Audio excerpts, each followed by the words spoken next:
Do do do do do. I have no idea if we're live.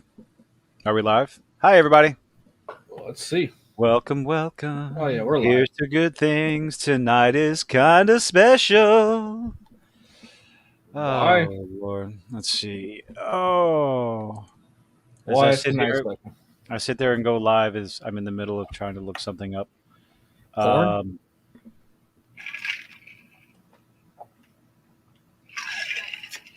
The silence says it all. Silence of the Lambs. Bah! Thank you, Ark. Stroke my ego. I mean, inflate. Well, no, none of that's Thank going you. to sound. None of that's going to sound all that good. Anyway, welcome everybody. I am the Killed Occasion, Hoshiru. Fuck you. I'm not even gonna ask you again. Yeah, it'd be I've like already for the 20. What episode are we on? 24. It'd be the 24th time. So 24th time. Yes, welcome to Dumpster-Fireside chat on this wonderful Wednesday night. Join us in the deconstruction of Nick Fury, cause fucking show. Oh my goodness. How can Disney Marvel destroy yet another strong, confident, wonderful male character in their universe? make them I old. know. Make him old. Why is he so old? Because Nick Fury's been around since the He fourth. went through the blip. He was gone for 5 years. He did not age. It's present day. Like He no, was still an he adult in the shouldn't look like a 40s. grizzled old fucking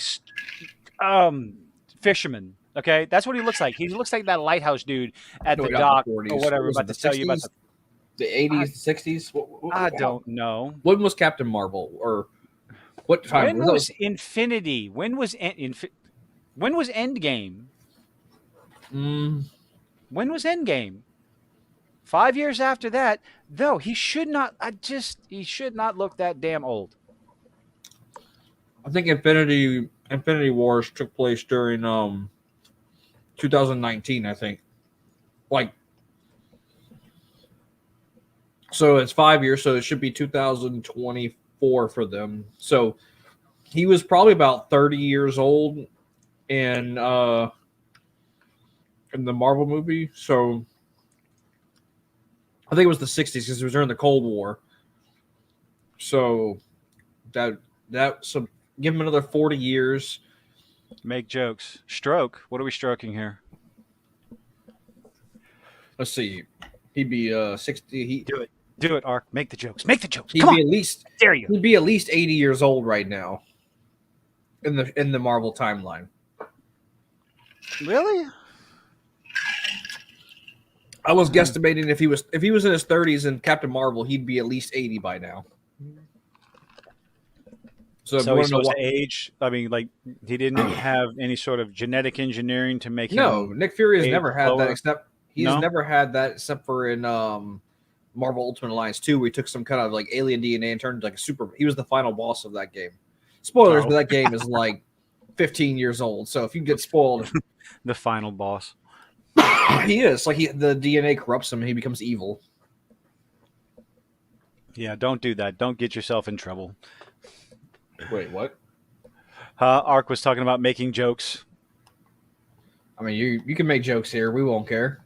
Oh, I'm not going to care, but well, you can't say Mama Susan anymore. What? Who are we supposed to say? Mama Susan? Susan would Susan Witwicky, whatever the fuck her name, Wojcicki, the former CEO of YouTube. Why? She stepped down. Why Oh, what? okay. Oh, that's Yeah, she why I stepped was down. saying So why we couldn't say her name. huh? Because I can't remember what the hell her last name is. Oh man, I don't give a shit. I don't Susan know it. Wojcicki? No, the whole joke was Mama Susan going to come down with the band hammer. We love you, Papa YouTube. Sure. Oh, the entire episode, the entire second, a little bit of the first episode, and a good 2 or 3 parts of the second episode. By the way, we're talking about Secret Invasion. If you don't Episode want 2. spoilers, like, oh god, it's just they, the race, the subject discussions of Nick Fury's skin tone is brought up multiple times. For what reason, though? No You reason. mean when he was talking to Rhodey? when he was talking to Rhodey in the train trip, where all of a sudden he starts talking about. Oh, that I was guess just that was a a reference to just some memory that popped into his yeah. head. No, he was just doing that to get information out of the scroll. I don't think that was a race thing. I mean, yeah, it was a race thing to be to Oh, we remind had to, we people. had to ride on the colored cart. That was definitely a race thing, but I think the point wasn't to be racist. It was like just to get information out of the scroll. These types of discussions have never happened in any of the movies. Now all of a sudden we have one series, one Disney Plus series after another, where it's almost a focal point, and it's like, why? Like, what is the purpose? And the discussion with Rhodey was just annoying. Yeah, yeah, I can agree on that. It was kind You of know, mediocre. We achieved what the fuck did he say? men like us didn't have No, daddies to put us in like our positions. men that look like us. We surpassed mediocre men who don't look like us, and pass the power on to mediocre men that do. And it's like, oh, okay, so Rhodey's going to insult Nick Fury now. Like, like I said, deconstruction of Nick Fury. Yay, let's go on with that. Fun, fun, fun. Well, It just, it I don't know. If we had some sort of idea of how long it's been and how old he is, we did see the casting for it. It remains to be seen. I don't know anything about the two actors, so I don't have an opinion. But I did hear the chick that's playing Lois Lane in she's been topless. So, hey. wait, Lois Lane. Yes, That's the casting for Superman for Clark Kent and Lois Lane for James Gunn's Superman, it's been announced. oh, Yeah. okay. I mean, if they go topless, it's whatever. I mean, it's DC. They're more technically, I use quote unquote mature. Quote. I think the dude is like 10 years younger than Henry Cavill. Oh So, yeah. I mean, we knew that he was going for a younger Superman. That was basically what he what he told everybody he was going to do. I missed a joke. Hold on. I'm being nosy. Do do do do. Oh, Justice Ego. Yeah. Yes, Ark is taken. It was a joke. I make those jokes. It's a habit. Oh, well, I never. Let's see. My favorite Superman was Lois and Clark. The new one or the Way old? the old one, way back when. I haven't watched the new one. I heard it's very good. I heard it's done very, very well. You know the guy who plays Superman in that Well, show? he was in one of the movies, right? No, but he's the voice actor for Sephiroth in Final Fantasy. Oh, cool. We're gonna break off on so many tangents. I mean, there's not really much to talk about with the with the new episode. Nothing really happened. Well, let's see. What do you think that chick is in the red jumpsuit who cut the squirrel's finger off? Oh, Like, what's she, what she's KGB probably or something or some sort of she's probably like the Russian version of Nick Fury. What it looks like to me. yeah. That's what I'm getting out of that. Yeah, and of course she does a better job than Nick Fury, but I'm not going to go there. That's going to be I don't know. I don't want to say the narrative, but I just don't like the way they're treating Nick Fury's character right now. The constant insults and you got to understand, he's been gone for what? Yeah, he gave up after he came back from the blip. Oh, I'm going to hide away back on my spaceship and everything. It's just like, okay. Well, they've been telling us that he's been helping build up Sword up in space. Mm-hmm. Yeah. That's all we know. But now all of a sudden he ran away because he couldn't deal with the stress after the blip. So now they're finally going to talk about the blip. I mean, in some way, shape, or form, and a real thing. They use it. I understand. Yeah, it's Nick fucking Fury. I mean, so it was Tony Stark who had PTSD after he dropped a nuke. Yeah, I didn't like that. What do you mean you didn't like it? Tony suffers from PTSD in the comics. Okay. Hey, Hell, there's a whole comic series called "The Demon in a Bottle" about Tony and his Well, struggle with alcohol.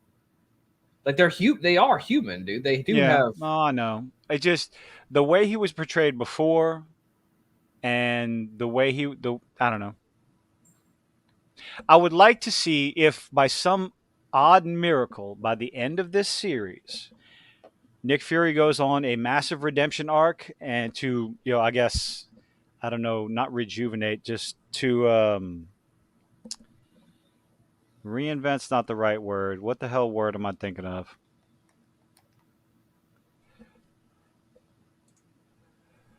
Yeah, To, I guess, fortify, strengthen, give him his confidence back as a character. Redeem, thank you. My brain stopped working, Steve. Thank you. your brain works. Yes, it does occasionally, although not today. I couldn't think of a simple fucking word. Nick Fury redeems himself by the end of the series. I'll wait. I'll pass final judgment. The underlying story of everything going on is interesting. I will say that. Well, the scrolls trying to invade. That's what the scrolls do. At least in the comics, at least. And yet they were portrayed as refugees, immigrants, or whatever. I wonder if someone's gonna call that out for being an analogy for a certain group of people. Oh, Wink, you wink, think? nudge, nudge. So 13 says it feels like this show is just a way to use up whatever contract deal they had with Samuel L. Jackson. That is a possibility, but he's also in the Marvel, so we'll see how far they're going to be going with this character. But again, like I Sign him off for said so many before, movies. Don't make the movies anymore, so pull a show out of their ass. He is going to be in the Marvels. That the next Disney Marvel show that's going to I mean, the tank next failure horribly. because no one cares about the characters. I mean, Nobody cares about the characters. If they did Captain Marvel correctly, people would probably care about. Cause she actually, her older self was a better version in the comics. I liked the original Carol Danvers. I did. Whenever it was Marvel and Miss Marvel, I liked it. It was like Yeah.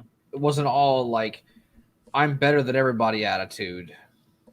My brain was functioning so well last night that the last video I recorded last night that went out at 1 o'clock, I forgot to unmute the fucking microphone. Oh, some people. Oops. Some people. Do you know how many times I've done that? At least 5 videos that I've done throughout It's all right. throughout the life of. I do it too. And Some it's like, on my I forgot streams. to unmute myself. Oh, good. So, talking about Gal Gadot and calling out Hollywood for the constant gender swapping is lazy and all the stuff. Hello, Hunty. How are you doing? Wait, what did Gal Gadot do? I'll pull up the article. Hold up. I'll be happy to go. She's so hot. Yes, right. yes, she is. Stone. Do do do do do do do do do do do. Share my screen. There we go. Continue without disabling. Go fuck yourself. All right. So, this was from 4 days ago. Heart of Stone Star, which Heart of Stone, I might go check it out. I might check it out. I probably will check it out because why not? I'm talking about it. Heart of Stone star Gal Gadot rallies against Hollywood's obsession for gender swapping male characters. Apparently, the show, she's the on Heart our of Stone. She's on our side. Fuck off.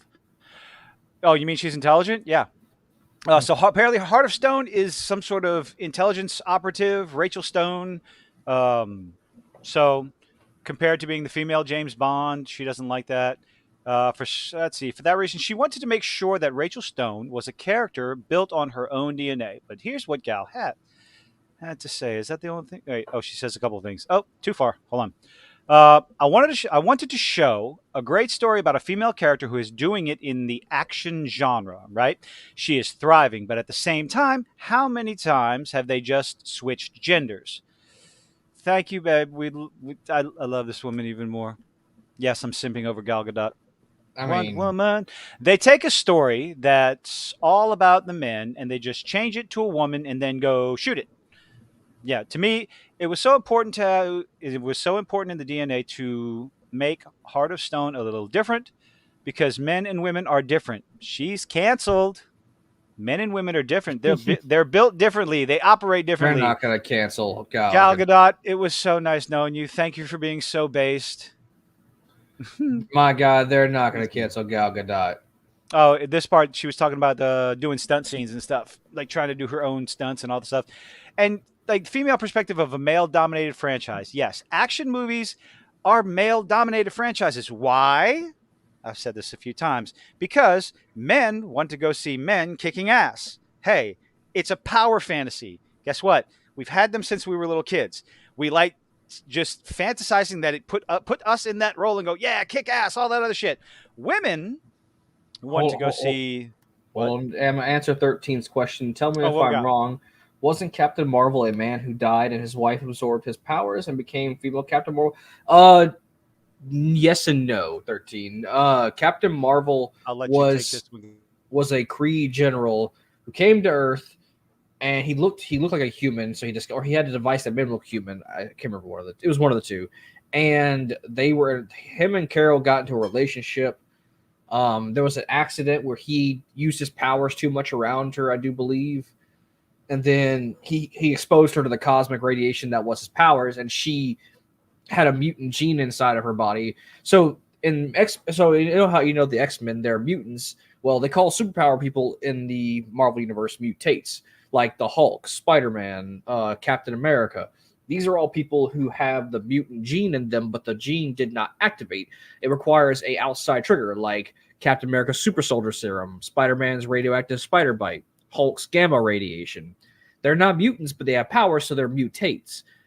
Carol Danvers had a mutant gene, but the cosmic radiation from Captain Marvel triggered that, and eventually, she got her own powers. Eventually, though, Captain Marvel does die, and I think she did absorb. She used her binary form to absorb the remainder of his energy, and she became one character. So they killed off Marvel. It wasn't Marvel; it was Marvel, and then that's why we have Captain Miss Marvel as Captain Marvel now. Carol Danvers, who has Carol been a Danvers. failed, canceled comic over and over and over. I think her comic book has been canceled like 12 times. Well, I hope that answers your question, 13. Me too, because I have no idea. Also, on a other note, I am trying to convince this man over here because I just figured out, because of other people's opinions, he has never watched Dragon Ball Z Abridged, and you should watch it. Jesus Christ. Shut up, it's hilarious, and you should watch it. I'm watching the DC animated universe right now. I mean, it's still a good pick. Still a good watch. Yes. I mean, But I've managed to get one down so far. Flashpoint. Which we can talk about that. We are going to talk about that. But you still should watch Dragon Ball Z Abridged. It'll take like a day to watch the whole series. Let's see. But yes, Gal Gadot is based. Gal Gadot is on our side. There's a lot of people in Hollywood, and everyone would have heard me say this had I not fucking kept it on mute. There's more and more people, more and more Hollywood actors and actresses coming out and saying things like this.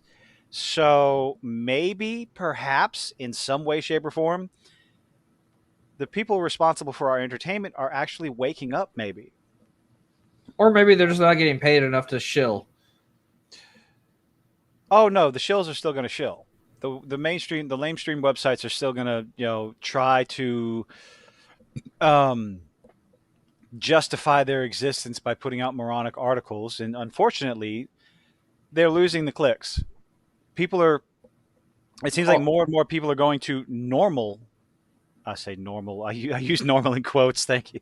But also, you're welcome, 13, if that answered your question. Yay. Also, hi, Casey. I see that you're in the chat. Oh yeah, no, Frostfang. I'll bring this up.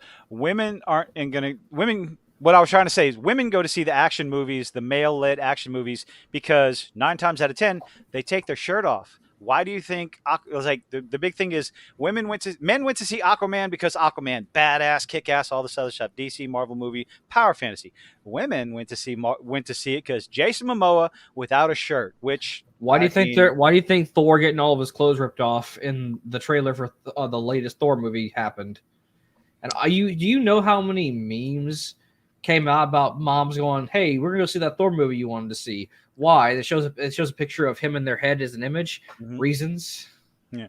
Why do you think the 50 Shades of Grey books were bestsellers, even though they were horrible, atrocious depictions of the BDSM community. Absolute, just fucking trash. Exactly. Your flick went too far. You flick too hard, damn it! Oh, man. But, yeah. Gal Gadot, based as fuck. I mean, how difficult is it? We've had like, you can go all the way back to the fucking 60s with, I can't remember her name, the Matahari, a real life World War One female spy that they made a movie on. It was well done. Salt was popular. Like, you can have movies with, espionage spy thrillers led by a woman, but you Black have to Widow. do it. Please don't fucking talk about that movie. No, I'm talking about the character, not The character herself, the femme fatale. Men, no. men That beat shit up. Women, that wasn't a spy movie. no, that wasn't a It spy should have movie. been a spy movie. It would have been so much better if it was. I agree, Art. Burn those books into oblivion. Those never should. No, if What you book? want, if you want to see someone absolutely lose their collective mind over those books, look up Lost in Adaptation. Fantastic channel. I listen to him from time to time.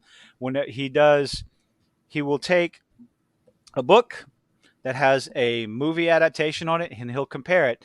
And apparently, his audience made him do the 50 Shades of Grey series, and he absolutely loses his ever loving mind with the books, with the author, with the depiction, with the BDSM community, and everything. It's just, and the way the way BDSM is depicted in the books, which is like, no, that's just fucking abuse. That's all. The 50 Shades of Grey, that's just abuse. That's not sub dom relationship. Which Absolutely one not. came first? 50 Shades of Grey or Twilight? Because wasn't one of them a spinoff of the Unfortunately, other? Twilight, 50 Shades of Grey was supposed to be Twilight fan fiction. That it was originally Twilight fan fiction. Why do I know these things? God, I hate myself. I mean, I knew them Actually, somewhat too. I watched the first movie. It was so fucking bad. Jesus What, Christ, 50 the Shades of writing. Grey? No, not no. Go no. I will never. No. Good Lord. Porn is bad. All right. Why are you reading 50 Shades of Grey, woman? But stop sharing. Okay, back to this. Yes, 50 Shades of Grey was Twilight fan fiction, and the author that I can't remember her name, thank the heavens. But yeah. What do we Well, wait, Charlize Theron making out with another woman? Where did this happen? I'm okay with that. actually, you know who a character Gal Gadot would play great as? Hmm. Lady Dimitrescu from Resident Evil 8. I don't know about that. Tall lady, step on me, mommy. oh, Tell me I'm wrong. oh God, the memes. Mm. Tell me I'm wrong. Hmm. You can say I'm wrong for saying it. It's Who okay. could play? Who could play? Atomic Blonde was good as well. That was fantastic. Um, but you can have, but it's the whole idea of, oh, we need a female James Bond. It's like, no, I mean, y'all do have that already with if they did her correctly, you could have had that just with Black Widow. not James Bond. Don't put the James just like this whole idea. Oh, we're gonna move forward with fucking Phoebe Waller Bridge in the Indiana Jones Crossbang, they have franchise. Like, CGI. And no, no. What are we talking about? CGI? he said that Lady Dimitrescu is more voluptuous. I said they have CGI. They can. Just, you know what? I'll take Elvira, Mistress of the Dark, today. That was a woman. My God. Prepubescent fantasies on that one. I know who that is before you start making your old and young jokes. No, she's still she stuck around as far in pop culture for a good long because while. the scene kids love her. The scene kids And the goth kids. Come on, tell me I'm wrong. Oh God, The the Scene Kids. I saw something about that today. That Garth Brooks originated the Scene. I'm like, what the fuck is the Scene? What isn't is? Garth Brooks like a country dude? Yes, but he sings like emo type You mean songs you mean like under. every country person like who sings No, no, about? no, no, no. He no. Oh God. Look, I don't like country Hold music, on. so Hold on. I'll make fun of country music every chance I get. It's Chris. Okay. Chris Gaines. Okay. Hold on. I'm gonna show you this shit because you're just. yeah, Oh my God. Okay. How about this one? This I don't know what. Oh. All right. Just okay. Is everybody? If you have never seen this before, Garth Brooks' alter ego is Chris Gaines. That is Garth Brooks. so he was an emo kid. Hmm. And supposedly 1999 or something, he is supposedly the originator of the scene movement or whatever. And I look at that and go, No, he wasn't. motherfucker, I was like, I hung out with goth kids in high school in 1992, fucker. Shut the hell up. You're not new. Oh God, emo's new. No, it isn't. Emo is about as the closest thing to new when it came to Emo's music been was around maybe since grunge. no, Like emo's been around since Edgar Allan Poe. exactly. The whole dark and brooding. Elvira's a lesbian. I think she got married or something not that long ago. Yes, yes, she is. She came out, and then she reason why she didn't come out prior. She was afraid people weren't going to accept her for it, and then people were like, "Oh, we didn't give a shit." Yeah, because most normal people really don't give a shit. No, that whole no the Gaines. I have already I've already memory hold his amateur name. That was long before Miley Cyrus. That was 13. He was that was again 1999. I don't know if he was trying to reinvent himself or what, but yeah, he just I guess he put out some goth style emo music before Panic at the Disco was around. Well, I don't listen to his music anyway, so I don't really care. Elvira Legasp is like, oh, she's I don't know how much plastic. I mean, I'm sure she's had a good bit of reconstructive surgery or cosmetic or whatever, but Elvira, she's still holding up there. It's like, would you? Yes, in a heartbeat, today. Yeah, You probably have that old nostalgia I have boner. no shame, no shame whatsoever, in that prepubescent desire. Nostalgic Elvira, boner. Mystic of the Dark. Mystic? I think I said Mystic. You did. I'm sorry. You're No, I'm slurring not. your words. You drunk? No. Sure about that? You Yeah, sure I'm quite. about that? Yeah, I still have 3 beers sitting in my fucking in my fridge. I don't drink that often. You know who would have been a great character for this series of Unfortunate events. Secret Invasions?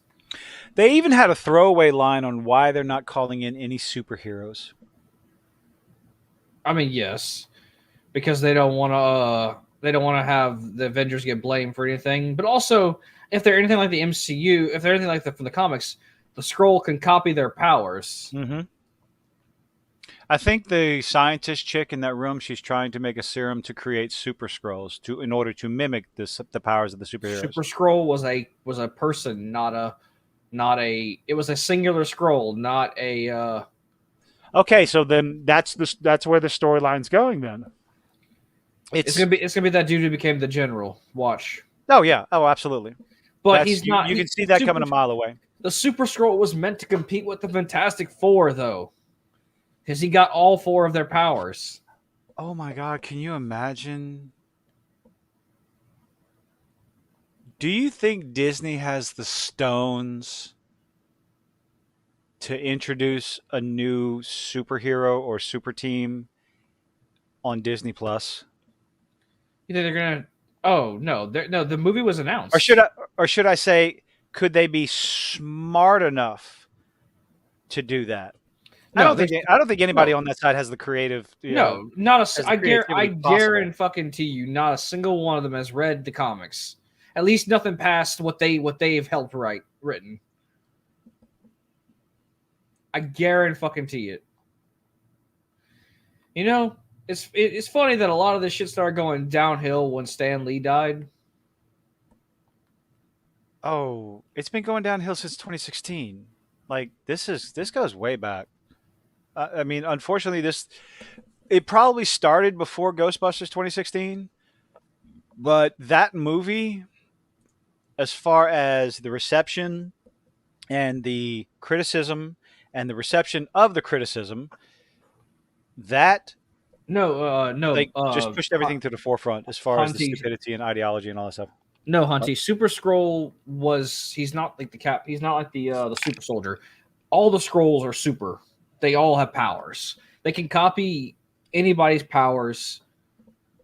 And the reason why, but the only the reason why he's different is he can do more than one power. So he copies the powers of the Fantastic Four. It's not a matter of they're all super because they all can copy superpowers. He's just special because he can do four people at once. I think he was genetically altered to do four at once. So he's not really a super version of the scroll. He just has extra. He can tap into more power copying.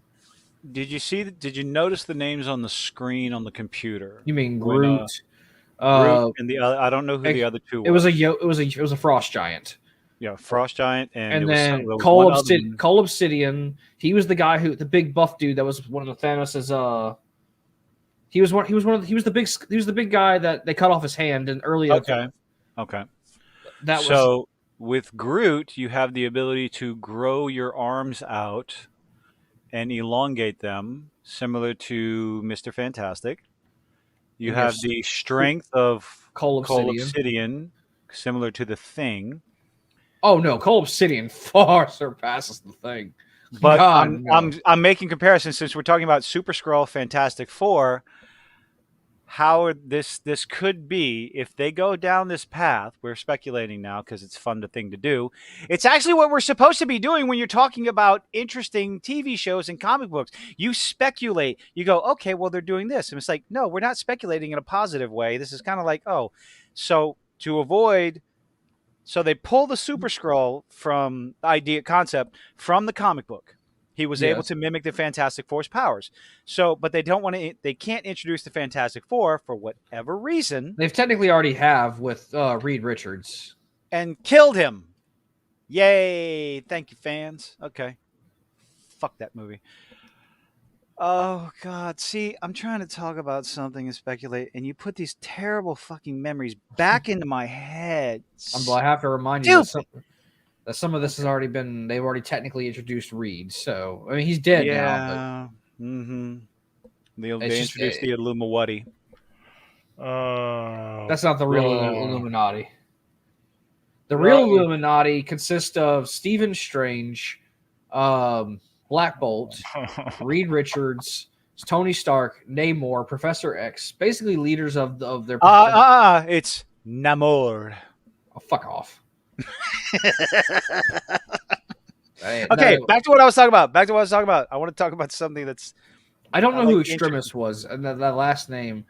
The Frost Giant has nothing to do with Susan Storm, so maybe opposite of fire with ice. Uh-huh. So maybe the fourth power is going to be some sort of telekinetic control or invisibility, similar to Susan Storm. Extremis. So that's. I don't remember who the hell that is. Hold on, I'm gonna Google this shit. Go ahead and look it up. Extremis. Because I will not be surprised if we're calling it right now. That's what the Namor.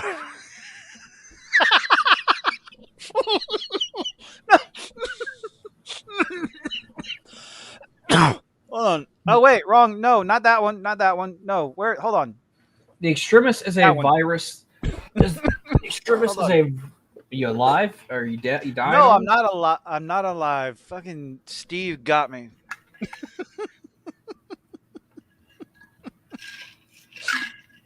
Did you hear about that? They CGI'd his dick out. Oh yeah, I saw that. Yeah, I did read about that. Oh God. They didn't want to have him to pack Oh, in for okay. the. How much are we gonna jump around? We're talking about Okay, Marvel. That's okay. what. So Go ahead. extremis is Mhm. it is the a virus that was created by a biological DNA coder, Dr. Maya Hansen, in order to improve the human code condition. It was the fire virus from Iron Man 3. Okay, so It can help you. there's It can your help you Johnny recover Storm. from injuries and regrow lost body parts. Let me see what Marvel Cinematic Universe. Yeah, the extremis virus was in Iron Man 3. That was Oh, that's the thing that made people grow ah, really hot and explode if they got out of control. yes, Iron Man 3. No wonder why we forgot it, because that was a Mandarin. terrible movie. That was a terrible movie. That was a fucking complete and total. It was a waste of a character and an actor. Ugh. Anyway, The reason, now, granted, they said the reason. I'm not agreeing with them in any way, shape, or form. But the reason why they claim to have changed the Mandarin, because they said the version of the Mandarin from the comics was too racist to put on screen. and yet they put him on screen. He looked like the Mandarin. It was No, no, no. He's supposed to be Chinese, not Hindu. he was a putz. He was an actor. He was a joke in the movie. I know. That's the problem. It could have been so. I was legitimately excited. It's like, first of all, the actor that I can't remember Ben his name, Kinsley. Ben Kingsley. I'm like, Ben Yes, I Kingsley in a was super. Marvel movie. I'm like, hell, fuck I yeah. was super excited for the Mandarin as well. He was one of my favorite Iron Man villains. And just and what do they do? Oh, they make him a joke. Like what? Why? Why would you do that? Though I will say the guy who played the Mandarin not the real Mandarin, but their version of the MCU's version of the Mandarin and Shang-Chi he was the best part of the movie. But hands down, best part of the movie. You should watch Shang-Chi. It's good.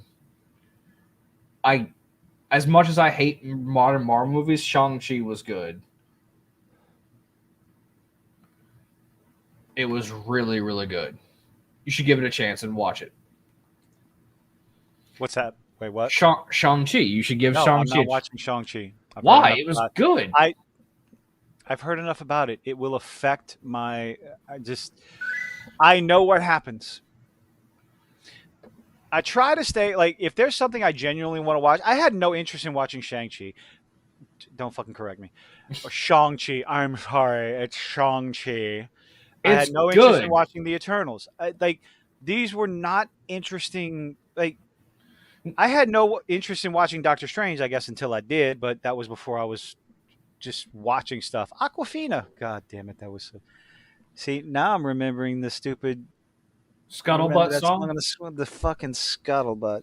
She's so much better in Shang-Chi. I guarantee you. She puts on the same level of energy she does in Renfield. When was? Oh, okay.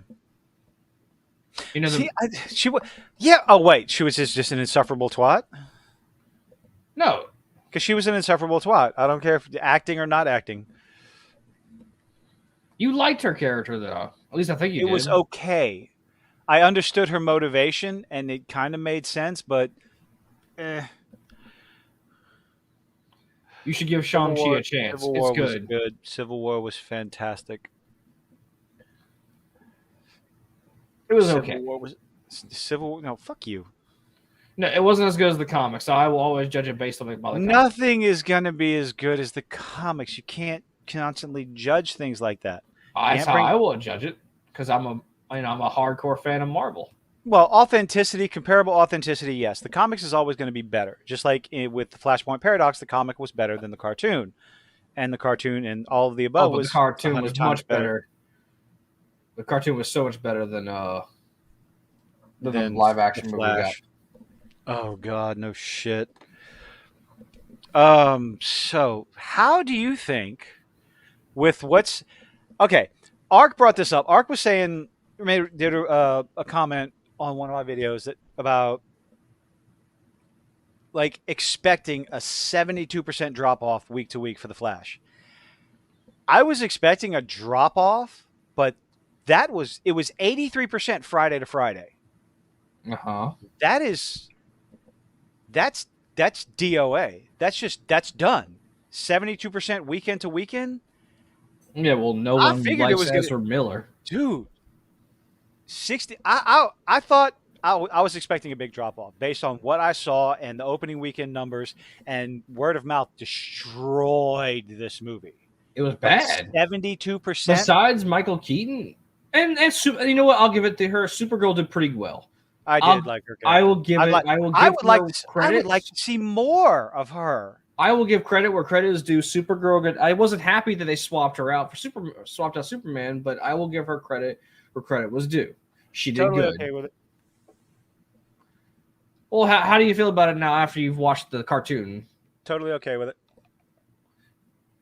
It's the same plot, just different Kryptonian. Yep. How'd you like the Batman who kills? Thomas Wayne's Batman. He was okay. I didn't have a problem with him. Are you I disappointed knew, huh? are you disappointed they didn't include Eobard Thawne in the Flash movie? You know, the whole reason why Flashpoint fucking happened? Mm-hmm. Well, no, he's not though. He's not. He's the one who killed Barry's mom. He's the one who caused Barry to get the But they powers. don't show that in they don't show that in the Flashpoint paradox though. He's not the one because he says in the speech, "So hey, we're moving the fuck on to talk about Flashpoint paradox cartoon." Oh wait, before we do move on, I will say this: if they Okay, hadn't before told we her, move on, I want to finish talking about the cinematic universe. that's what I was about to do. That actually, I was saying if they hadn't killed off her character and they hadn't butcherized her with that movie, Scarlett Johansson as the Black Widow would have been fantastic in this. You know, an espionage-based show. If they would have done it, a lot of people were expecting the movie to her movie to be Budapest. You know what happened in Budapest with her and Hawkeye. Mm-hmm.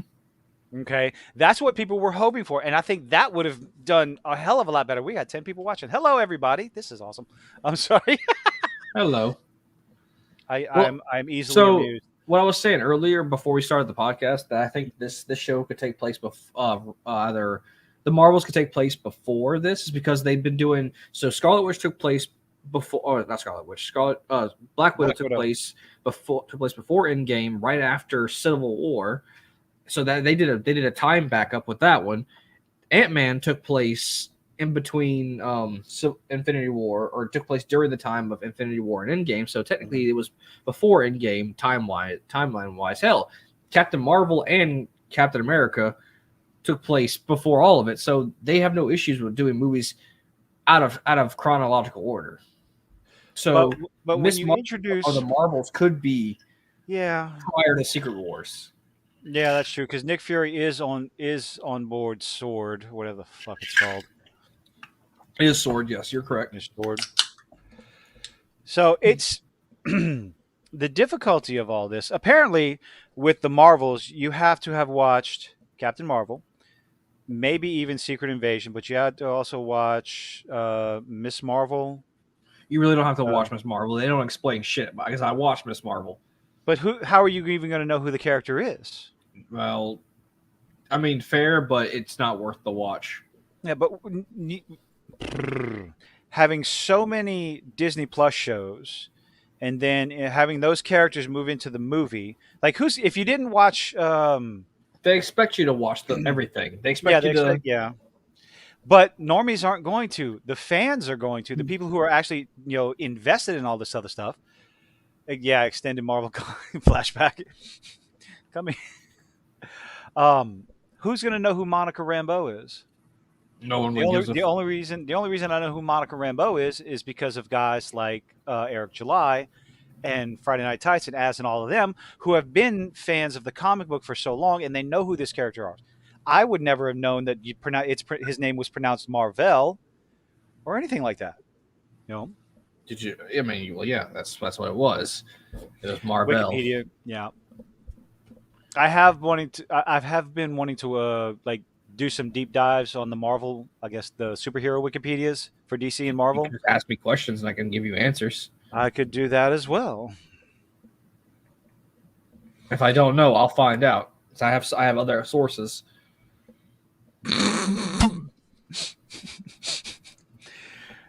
You're going to make me snort, Steve. Oh, my God. First, you tried to kill me earlier. And now this. Hold on, I gotta close my I gotta close my eyes because I need something to drink. Otherwise, I'm gonna cough up everything all over the screen. Oh god.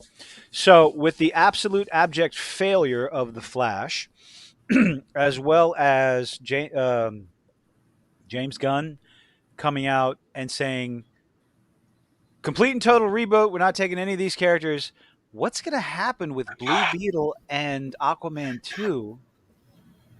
I mean, did James Gunn have anything to do with Blue Beetle? See, I think unless Blue Beetle makes massive bank at the box office, you're not going to see that character again. Same thing with Jason Momoa's Aquaman. And that movie already has, It has negative effects on it because of it has negativity on it because of Amber Heard. her. So we'll have to wait and see. Like, I like Jason Momoa, but I didn't care for the Aquaman movie personally. there you go. A lot of people have been talking about this. Blue Beetle without Booster Gold. They're not going to put Booster Gold in the movies unless he's a fucking joke. That's just how I feel the modern day media is going to be.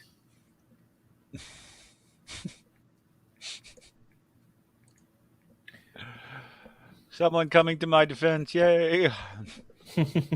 Eventually, I'm gonna have another scheduled live stream just to talk about things that I thoroughly enjoy. We can talk. We do talk about things you enjoy. We talked about The Last of Us. Yeah, that is true. That's the only thing I think of right now, but still.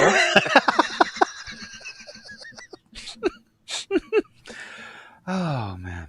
No, wait. You talked about how much Batman. you like Spider-Verse. Okay, Steve. I'm waiting to see what the context is of that line, but you. The gripe I have with that line is you put it in the trailer. The trailer is there to get people to want to watch the show. Now, the part where Blue Beetle busts out that big long sword, that was pure fucking anime comic joy. Okay, that was Final Fantasy. Yes, that too. It pushes the buttons of the fans. So that scene right there served its purpose. It was cool. Absolutely cool, especially with the lighting effects and everything with the suit and the sword and everything. You know that Blue Beetle's like an anti-Green Lantern, right? No, I have no idea who Blue Beetle is. Oh, so Blue Beetle is a weapon made by a race of aliens who were at war with the Green Lanterns, and well, they were technically at a war with everybody. So everybody was their enemy.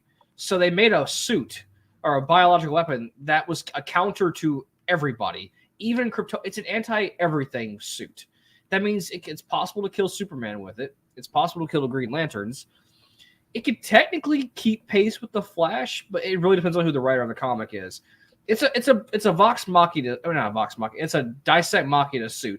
If the writers use it, it'll solve this issue for us, then the suit can do that. But then again, the writer's consistency is not very good because one time Catwoman, a mere mortal, was able to tag 3 speedsters without even getting hit. She was able to double spin, back kick all 3, Barry Allen, Wally West, and whoever the new black kid Flash is. I don't fucking know or care. I don't like new characters. You know that. No, I don't like new characters. You know that.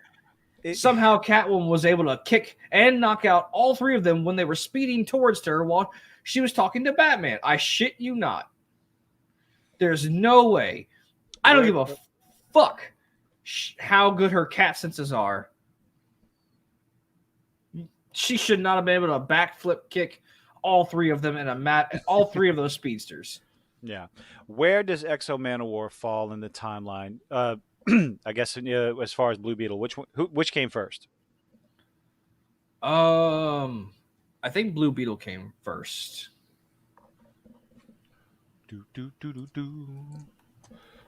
Typically, DC comes out first.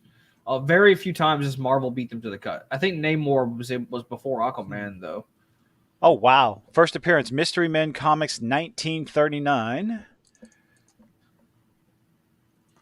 Yeah, the little Hispanic kid is not the first Blue Beetle. He's the second, I do believe. And Exo Man of War was 1992. So yeah, Yeah, DC typically comes out first. Not because like, I mean, then again, the guy who wrote for DC, I think his name, what was his name? He also wrote for Marvel too. He was like the co-creator of Marvel. He was with Stan Lee.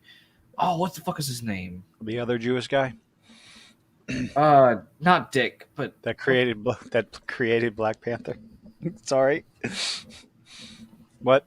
the other guy, I can't remember his name, but he did write for both Marvel and DC, so he could have maybe taken his spare idea, or actually he could have copied his own ideas. Who fucking knows? Point is, oh yeah, I did also watch your video for the X-Men show coming out, and how the creator. I have hope. I have hope for that. I'm thinking they're going to use the X-Men to bring in Galactus. Do you think it's going to tie in? It's supposed to be a continuation of the original animated show. Well, the original animated show ended in a comic series. Are you talking about Jack Kirby? Yes, Jack Kirby. That's him. Thank yes, you, Charlie. Yes, Charlie comes to save the day. Couldn't remember his name, but Jack Kirby is the other guy that was responsible for the other half of Marvel. But he also wrote for DC and Marvel. How much of X-Men 97 is going to play into whatever live action version of the X-Men is going to be? In the comics, so after the show ended, in the comics... Okay, hold on, Steve. Yes, Steve, I have hope for X-Men 97 because of the showrunner and the things that he said. I'm cautiously optimistic still because it is still Disney Marvel. But he has come out and said over and over again, he's come out, he said a few times that the people he's looking to be involved, the writers, the people he's hiring for the project or getting onto the project have to be fans of the show. So, and I think it's this, is it the same guy? I think it's the same guy that was involved with, fuck, I'm going to have to look this up. With blah blah blah. You just mentioned it. Last Jack of Us. Kirby. No, Last Pedro Pascal. No, the showrunner. Oh, I don't fucking know. I didn't play The Last of Us, so no. Bo DeMayo. Last of Us showrunner. Oh, Craig Mattson. No, Craig Mattson was involved with The Last of Us, but Bo DeMayo has come out and said he is only hiring people who are fans of X-Men. Fans of the original show. So that gives me a little bit of hope. And of course, he shut people down when they were complaining about voice actor, the voice actor not being black. Yeah, well, no, not being dark enough. No, straight up not being dark enough. That's like fuck off. He came out and he said the right. I mean, granted, he said the right thing. He said wait for the finished product. He defended his decision and said wait for the finished product. So again, those two things combined gives me a little bit of hope, cautious optimism. I try to keep an open mind with a lot of things. So again, with the Batman's a fascist comment from Blue Beetle, I'll wait. I'll wait before I pass judgment on the final product. But it's regardless of how good it is, it will likely not make its budget. I could be wrong. Unless it's really good. But hey, Little Mermaid broke $500 million. It's still not making money yet. Wait, how does it? I thought its budget was only $200 million. Budget was $250 million. Marketing was 114. So you double that because the theater's got to make their money. So you're looking at $650 million. I was lowballing it at $600 million. I was hoping it would only make 92 worldwide and then just die because I really hate that fucking movie. I didn't watch it, but I hate it. It was terrible. It was just bad. I don't want to talk about it. No. But yeah, let's see.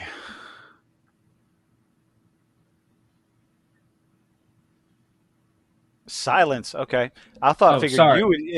I Oh thought no, you no. were going to pick up the slack on that one. Oh My no, brain. no, no, no. What I happened? was reading something. I was reading. I was trying to. So I know it's probably a word for white guys or whatever, but I was trying to read what fascist meant. Oh, they don't know what fascist means.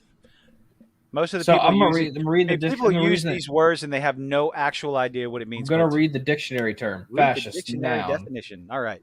A political philosophy, movement, or regime such as that of a fat fascisti, whatever the fuck that. I'm sorry, I'm terrible reading out loud. I read better inside my head. Anyway, that exalts nations and often race above the individual and stands for a centralized autocratic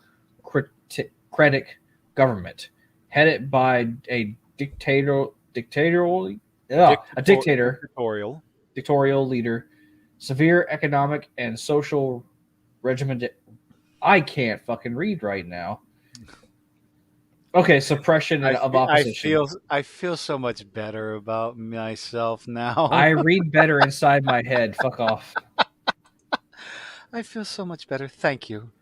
Thank you. Anyway, and a second definition, a tendency toward or actual exercise of strong autocratic or dictatorial control. How is Batman a dictator? He's not. The whole thing about it is the claim that Batman should be using his wealth to cure poverty in Gotham. It's like that's not How do how it they know works. he's wealthy? Batman's Exactly.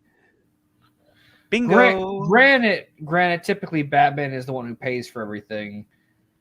There's a joke in one of the movies where like one of the anime movies where he's like, or who's gonna cover this month's cost of the Justice League Watchtower? Batman raises his hands, and then Wonder Woman's like, if the Wayne, she goes, hold on, if the Wayne Foundation can't cover, the Mascaran Nation will be happy to help pay for it. He looks at it and goes, really?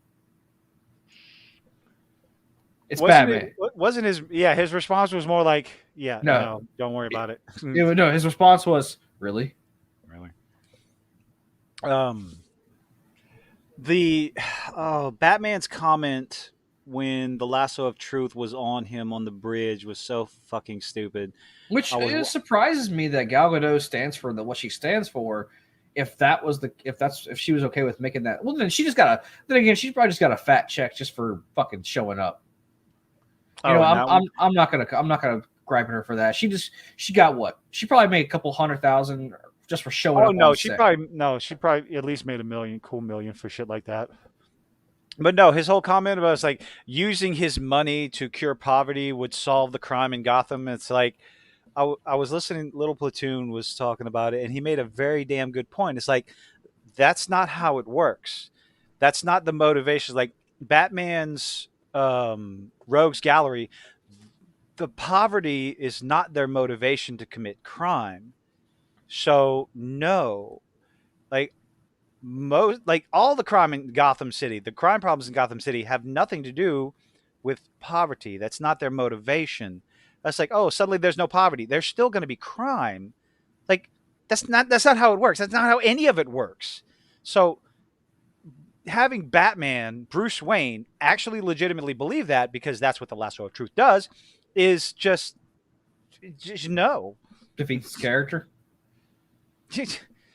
And also, not to mention the fact that the Wayne Foundation is a charitable organization, right? Oh yeah, he donates all the time.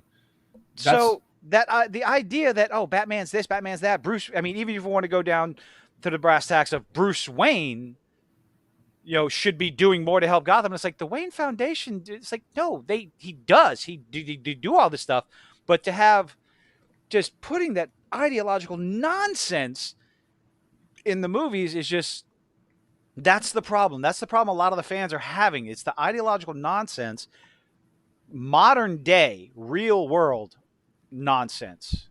You mean like how into the power fantasies, into how a our lot of escapism. It's our fucking escapism. You mean how how they're kind of like making a whole jab at Russia right now in the Secret Wars episode we watched? I noticed a couple of political jabs towards Russia.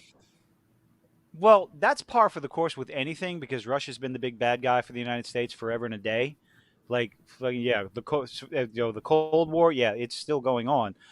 But as far as the modern day, and especially, I don't know.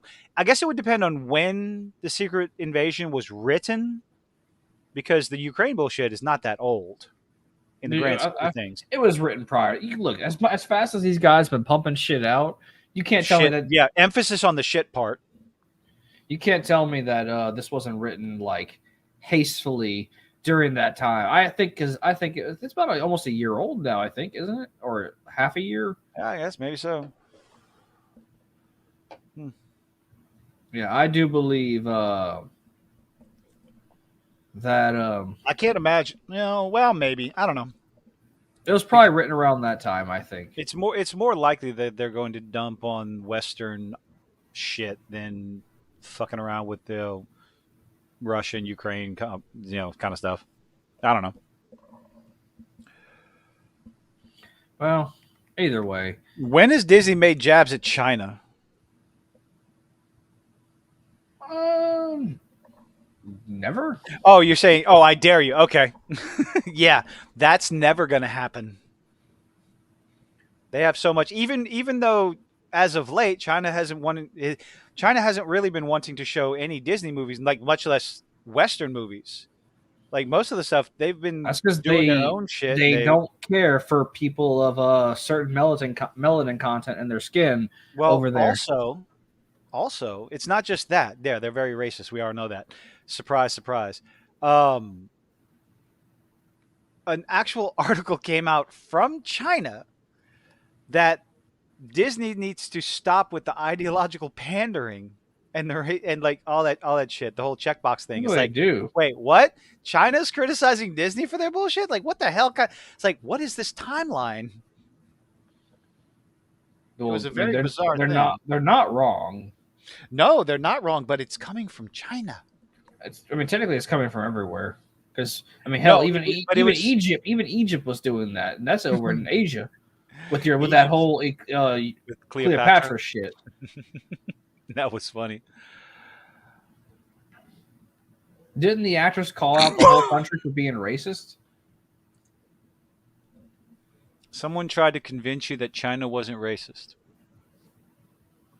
Oh, that poor child.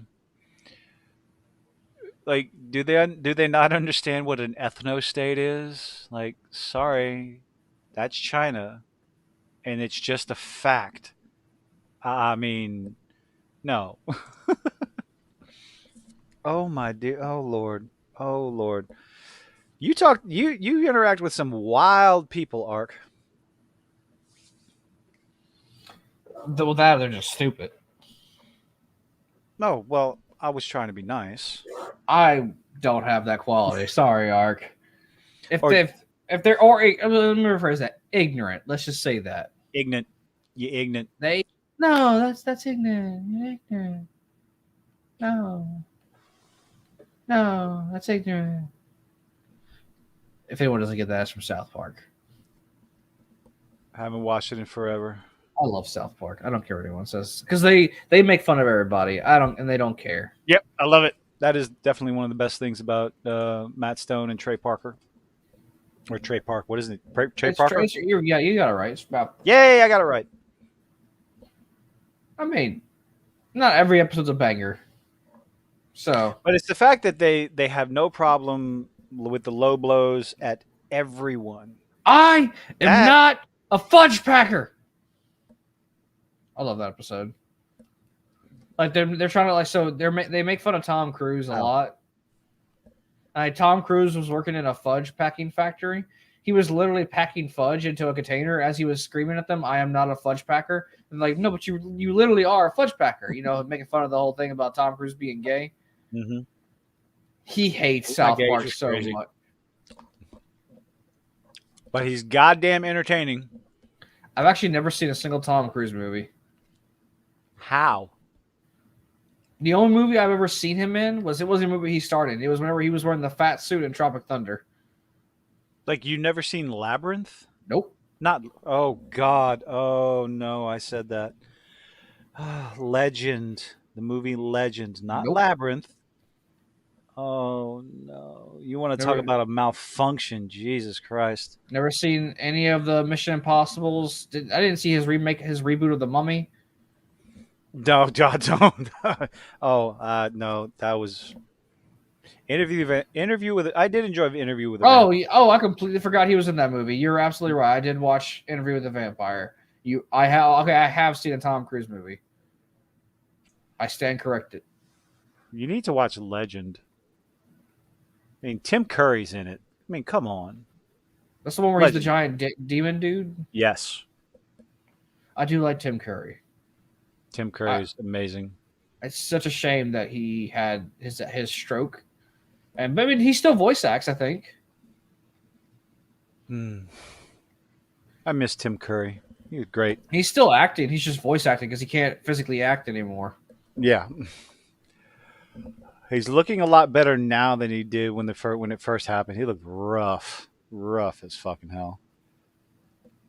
I don't know. I Outsiders. haven't seen Outsiders. Was he? Don't know. I haven't seen the movie. It's a it was out before you were born.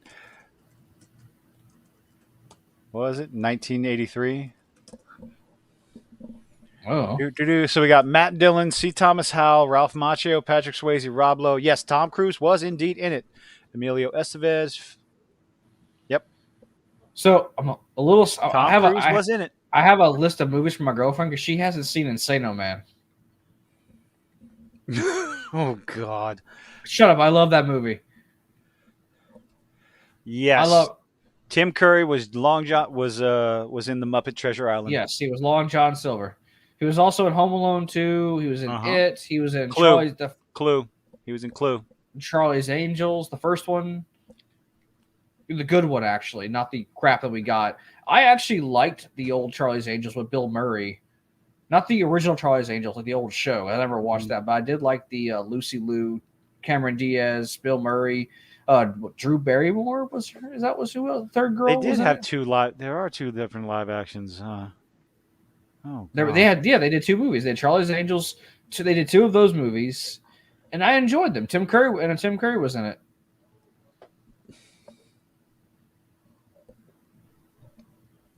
Weird, creepy vampire movie. Are you asking me Tim to name Curry. one? Wait, are we 13? Are we talking about Tim Curry or Tom Cruise?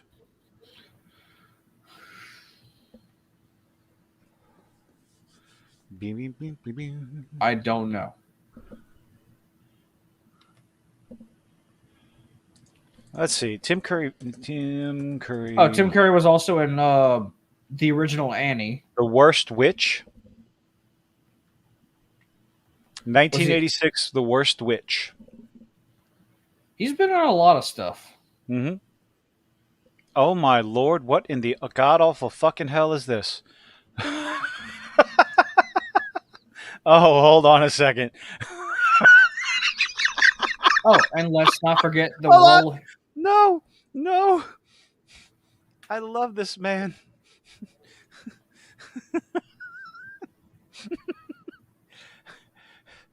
God bless Tim Curry. Let's not forget the role he hates the most, Dr. Frankenfurter from Rocky Horror Picture Oh, Show. how could he hate that? He hates that role so much. He has openly admitted to hating that role. He regrets playing the character. No, he's so iconic, though. He hated it. No. Oh, Hey, he's And allowed just to like hate. He's allowed to patient. hate shit. yeah. He regrets it now. He didn't hate it back then, I don't think, but he regrets it now. He did the voice acting in Fern Gully. He did. He was the big bad. Oh my goodness. He was the big smog or smoke creature. Uh huh. The tar or whatever it was. Yeah, pollution. He was living pollution. Yeah. Yep. Robin Williams and Tim Curry. That was fantastic. I fucking wore out that VHS tape. Was that a Disney movie or was that a non-Disney movie? Let's see.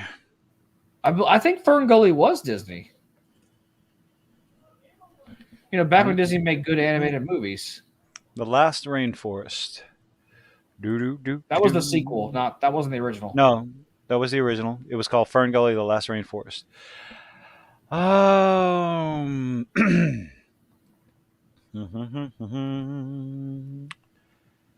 20th Century Fox. Okay, never mind. So it was not Disney.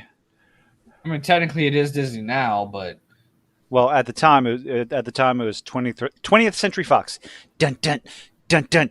Dun, dun, dun, dun, dun. Sorry. they still do that. And Fox movies, at least. Some of the greatest openings and intros of my childhood. Yeah. But yes, Robin Williams and Tim Curry were a great combination in that. For some reason, when I was so me and my girlfriend were watching Treasure Planet. Fantastic movie. And for the longest time, I thought Robin Williams played the robot. Apparently, it wasn't him. Oh no. I thought I could have sworn it was him, but yes, Treasure Planet was a great movie. Loved it. Ben. Do do do do do do do do do. Who did the voice? I know you're gonna say no, Ben. but man, I would if it was done right, I would love to see a live action Treasure Planet. No. I know, Just but no. Just they would ruin it. Just like, oh, no, do a let a live action fucking Atlantis. No. oh no, I know what they're gonna I know exactly what they do with Atlantis. Hey, look, I made a bridge. Took 11 seconds, 12 tops. I love that character. I love fucking, All right. Voice actor. Okay. Yeah, okay, that was Martin Short. I thought so. Martin Short did the voice of Ben. Okay. No, stop. Yes, definitely stop with the voice. I know I sound like I'm beating a dead horse all the time, but Disney, all these live action remakes, they see them especially after the Lion King came out. They saw it as a cash cow, just print money, print money. When they If have they one did it already, right, they don't have to do it. Well, the Lion King, it was people complained about the Lion King live action remake because it was a shot for shot live action remake, that's but the it made point. 1.6 billion fucking dollars. That's what we wanted to see. Was Yes. the movie brought? Something. Mm-hmm. We wanted to see. Why are people What was bitching? it? Uh, but then Pinocchio comes out with Tom Hanks and tanks like a fucker, and of course Little Mermaid, which is struggling to break even. They That was made not a shot. changes. That wasn't top. I mean, Pinocchio was not a shot for shot though. No, that's just it. It wasn't a shot for shot, but it was pretty close to, like, it was criticized. Pinocchio looked like Pinocchio. I'll give him that. Mm. I still want to see Guillermo del Toro's Pinocchio. Oh, he's doing Frankenstein for Netflix. I am excited about that Like a series or a movie? movie. He's doing a movie for Like Mary Netflix. Shelley's Frankenstein or a different version? I don't know. I don't care. Guillermo del Toro is doing a Frankenstein movie. I'm there. Okay, I'm there. I want to see it. Can't wait. I'm excited because fucking Guillermo del Toro. I'm gonna go watch Hellboy again. But then The Little old Mermaid one or comes the out new and they one? make these changes and changes and changes, and it's criticized for it. So trying to find that happy medium with the live action when all they really have to do is again do what they used to do, open the so-called vault, and re-release the classics. I'm just saying, if it Hold was on. done right, they gave the Infinity War budget or something like that. I still think a good live action version of Steve, what are we talking about here?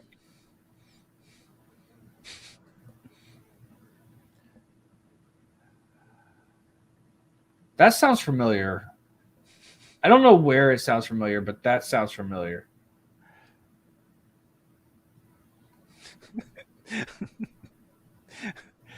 I'm your worst name. What? Wait.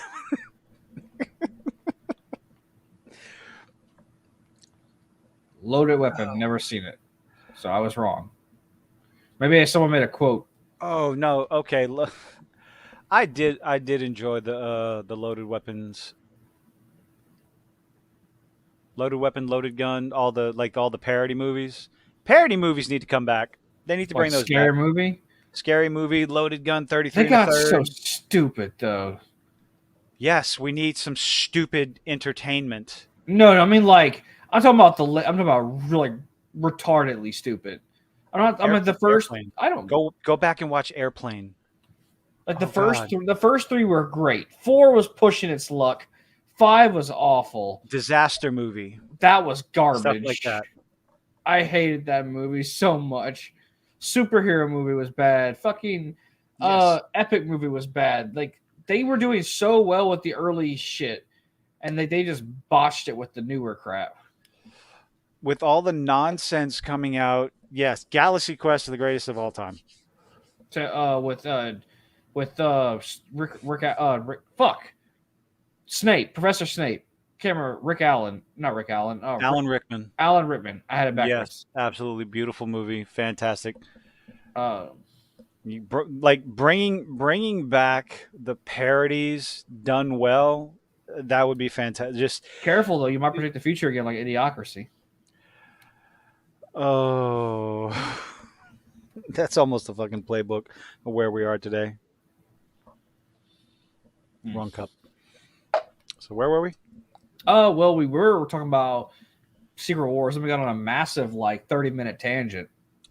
Shocker. I was saying before we got off of the tangent, I think that if they hadn't killed her character off, Black Widow in this espionage-based show would do fantastic. Yeah. Shit's literally what she does. It's fucking espionage. You think they're gonna bring her sister in? I don't fucking know it. I don't care. I don't give a shit about it. She's not. She's not a superhero. No, she's I not. need to watch. I need to watch the Orville. I need to watch the Orville. The what? The Orville. Seth. What's his name? Seth MacFarlane's answer to Star Trek. Oh, okay. Yeah, I watched the first. I think I watched most of the first season. It is fantastic. Absolutely fantastic. I mean, he created a Family Guy, so I mean, But it's a it's generally serious mixed in with one-liners and comedy, and it's just done well. It lands well, like from top to bottom. It's fucking fantastic. well, They ruined. Oh wait, what? Oh, Star Trek. No, they ruined Star Trek. Did I not say McFarland? I hope I said you McFarland. said McFarlane. Okay, good. Yeah, it does. The first season, I think. There's a few episodes in the first season. It takes a little bit to get to, but it's a story. It's progression. It gives you character development between Seth MacFarlane's character and his wife, ex-wife, or whatever, and it builds. And yeah, the third season. Yep, I need to watch it. There's so much shit I want to watch. Well, So Blue Beetle is not gonna be able to make its budget back, not because it probably won't unless it comes out as an absolute banger of a movie. Word of mouth will give it some legs, and it'll if it's part of the new DC, I'm going to give it its chance. it would have to make its money in order for it to be part of The the only DC. reason I don't think the reason why I think Flash failed because it wasn't new DC, it was old DC. There was a lot of reasons why the Flash failed. Well, Ezra Miller, And yes. Ezra Miller's one of them because some people they're not going to look past that. I didn't. And Michael Keaton's not, the cameos and all that other stuff. Some people thought it was in poor taste with the CGI, Christopher Reeves and all that other stuff. They're dead. What do they expect? This is the future of entertainment, bringing back dead celebrities. That's the whole hell. Disney has a quote unquote vault of voice of actors that they can CG when they're dead. Literally, they've been paying people like Mark Hamill and other people to show up and be record all their lines and get a bunch of face recognition, so that way they can just, if they die, they can still use the characters. I mean, I think James Earl Jones was the first to do it. I think honestly, his voice didn't have the life to it. It's the technology is going to get better and better. Just like no. Obi-Wan, like that was still Obi-Wan was still No, it wasn't. that was AI, James? Yep. Oh, I did Yes, it not know was. that. But no, I the mean, technology is getting better. Just like the AI stuff, the AI artwork, it's going to get better and better and better the more it's used. It's a tool like anything else. by the way, I haven't watched your video on it yet. What's going on with that whole people bitching about AI creating the artwork for the So the intro for Secret Invasion is AI generated. It's I can a- tell. Oh, AI I can tell. animation. Yeah. And because of the atmosphere surround the arguments online surrounding AI artwork, scripts, and all that other stuff, it's um, it was seen as Marvel Being comic cheap. books. Well, putting people out of work. You're talking about a comic book company and a animation studio using artificial. Excuse me, I just belched. Using artificial intelligence to do superhero comic book animation. And it's like, wow, It's Disney. What do you think? tell me you are It's out of touch. You are fucking out of touch. And then the studio that did the artwork tried to make the excuse that they thought it was fitting because an artificial intelligence, you don't know what's real, don't know what's not, similar to how the Skrulls are acting. It's like, no, it's aliens versus AI. Sure, the same basic concept of one thing mimicking another, maybe, but at the same time, you got to be able to read the room. That's the whole issue. It's like, it's Disney. Do you think they oh, give a shit? and then no, they don't. And the article that came out is like, no, it's like I wanted to put the title, "No animators were harmed in the making of this intro." It's like, yeah, nobody believes you. No one believes you. Sure, you had a team that fed all the shit into the AI, into the program or whatever, and it spit this out. You thought it was appropriate. A lot of people didn't. People disagree. You know, there's nothing wrong. Like using it as a tool to add to your work. A lot of people. It's a very nuanced argument. A lot of people are vehemently against it. A lot of people there's people vehemently against it. I don't want to use words like a lot and this and that. Just Well, there are people that I are know very much artists are against against it. it. Yeah, there are people who are against it, and there are people who are in favor of it. On one hand, you can look at it as a tool to improve your art, to improve the project that you're doing. Also, Shadiversity, Shad Brooks with Shadiversity, his argument is, and I can see this argument and understand it. It's a way for the independent amateur to it's a tool for the independent creator to use when they don't have the finances, they don't have the funds to get a professional in there to help them with their project, whether it's like they can write everything out, but they don't know how to animate anything. So they find a program, they learn to use it, they put in all the numbers in for the algorithm, and that pumps out the animation and they perfect it from there. I can understand that. Also, when it comes to scripts and you put all the information in, it pumps out this nonsensical bullshit script and you perfect it. You go through and you edit, take this out, add this there, and you put the finishing touches on it. And there are some people that just like, no, absolutely not. It's the destruction of artwork and it's the destruction of this and destruction of that. But it's changes. Technology is changing our society faster and faster as time goes on. It's affected the music industry. You know, it's taken away practical effects in movies. We use more CGI, more computers, and all this other stuff. And some of it's good, some of it's bad, some of it's She-Hulk, some of it's Jurassic Park. You know, or I can say some of it is The Flash and some of it is Jurassic Park. Because The Flash CGI was actually worse than She-Hulk. I actually, which Jurassic Park CG you talking about? Because the new one, The original movie. Okay. The original movie where it was seamless practical effects with CGI and it was difficult to tell the difference 20 years ago, 20 plus years ago. What do we get now with better technology? We get shittier CGI. I mean, the CGI in the new movie wasn't bad. It really wasn't. It wasn't great, but it wasn't bad. I thought the first one, the first Jurassic World of that trilogy, the CG looked okay. Pretty good, actually. I feel like they felt like they put a lot of nostalgia love in that first movie. Yeah, CGI is getting worse overall, but is that because of the talent, the deadlines, or the technology? All the above. Well, I don't think it's the technology because the technology is always getting better. It's the deadlines.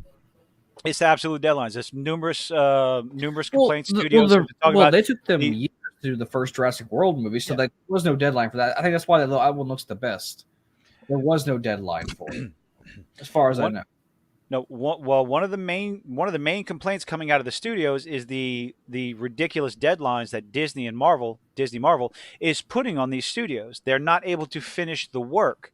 They're not able to put the finishing touches, and they go with the first or second draft, and then just push it out because they don't want to wait. It's quantity over quality, and that's the problem we have. If you I bring up Arcane all the time. That animation was just fantastic. Like the one scene, I think in the first episode that pops into my head when Vi is talking to one of the other guys, and there's a point in it where he's trying to say something in his defense, and Vi just looks at him like he gives him this look of "Shut the fuck up! You screwed up! You're an idiot!" And she doesn't say any of that, but it's the look on her face, her eyes, her eyebrows, her mannerisms in her face, and it was all animated, and it was just absolutely fantastically done. And it took them years to get that done. I'm hoping season two doesn't take 7 fucking years, but I also, at the same time, I don't want the quality to suffer, you know? Because the Yeah. animation quality in the first season of Arcane was just, it was superb, absolutely superb. Well, So, the but again, go ahead. that is the honestly, of all the things I hate about the new Star Wars stuff, the CG for the lightsabers is the only redeeming quality for the new movies. They look Andor, nice. Andor was great and didn't have any. Did it have any lightsabers in it? I don't think I so. don't know. I didn't watch Andor. You should. You It's should good. watch Dragon Ball Z Abridged. You Oh should also fuck! watch Daredevil. You should also watch I The need to. Punisher.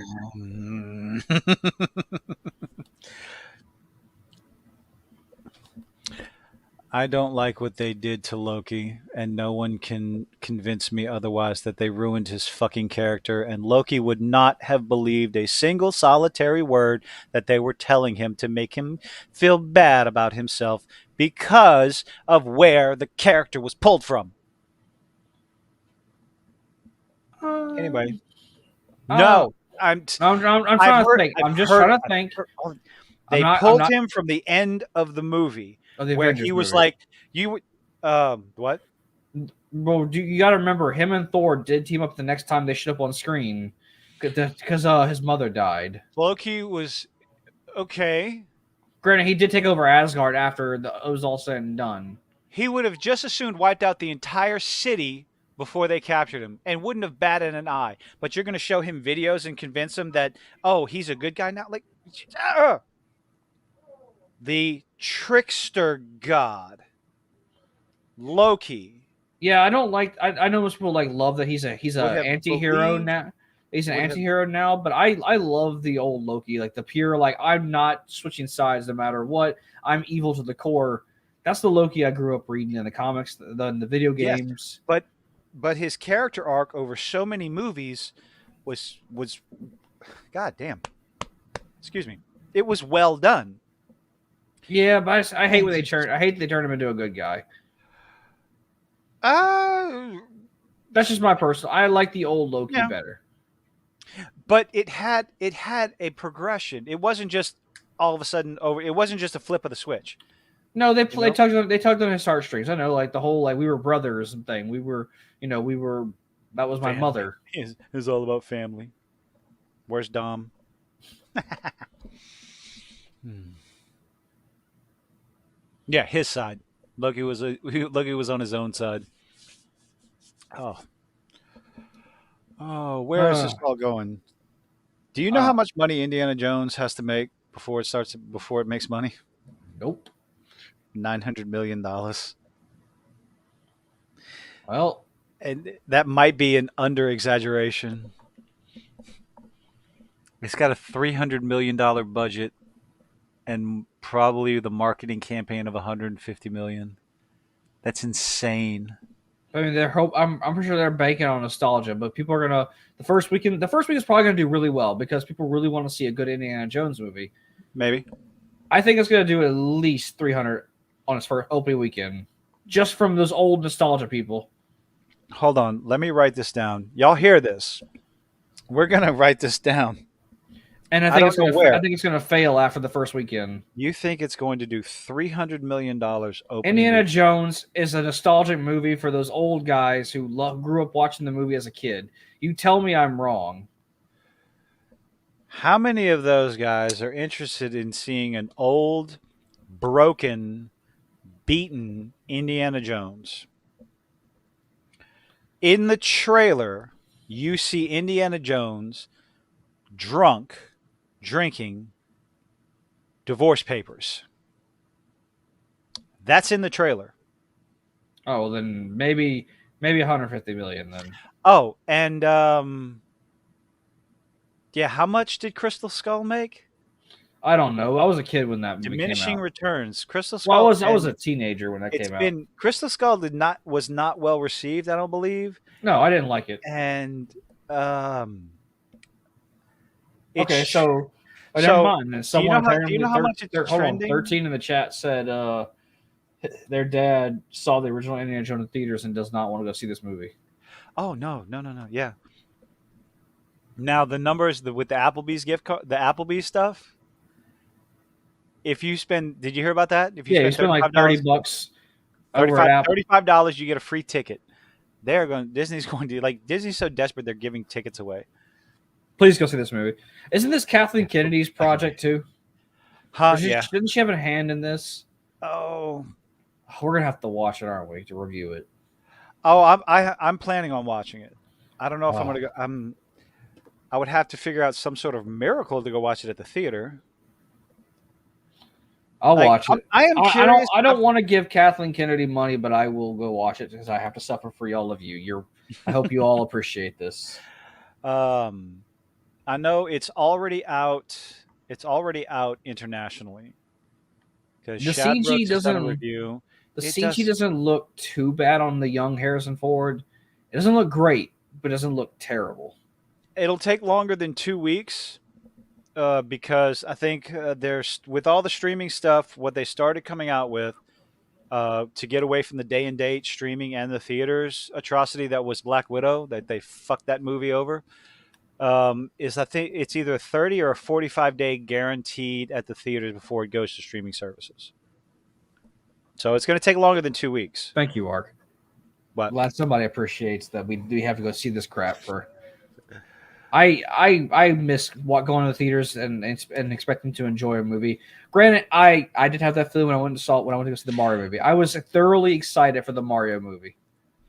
theater hopping is more and more difficult because the theaters around us, it's reserved seating.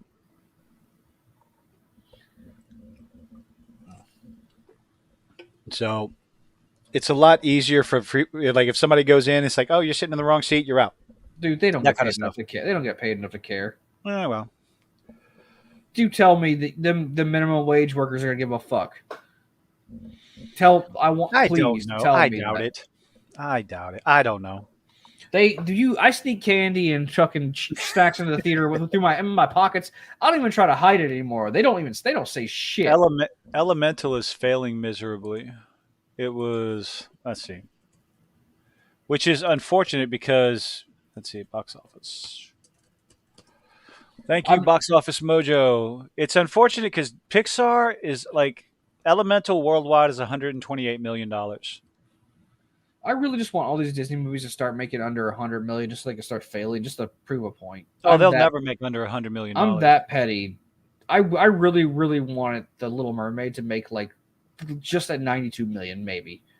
Now, granted, the reserved seatings, what comes along with that is recliners, nice, cushy, big seats Only that you on can one just of them. recliners. Oh, everyone, all the ones I've been to, it says like, No, oh, it's just only the one on fantastic. Kali Saloon has recliners. Well, that's the one I go to. Johnson Street doesn't have that, Oh, thank you for telling me never to go to the one on Johnson Street.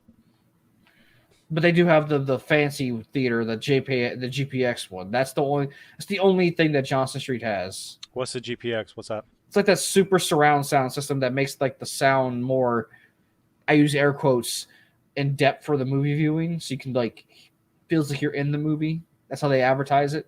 Oh, nah. As long as I can hear it, it's not blaring, and the audio is not distorted. I like the comfy sitting, the comfy city, comfy seats. Yes, I always go to the one in College Saloon. I love the recliners. So They're one way, nice. shape, or form, I'm gonna watch it between now and then. I'll have watched it.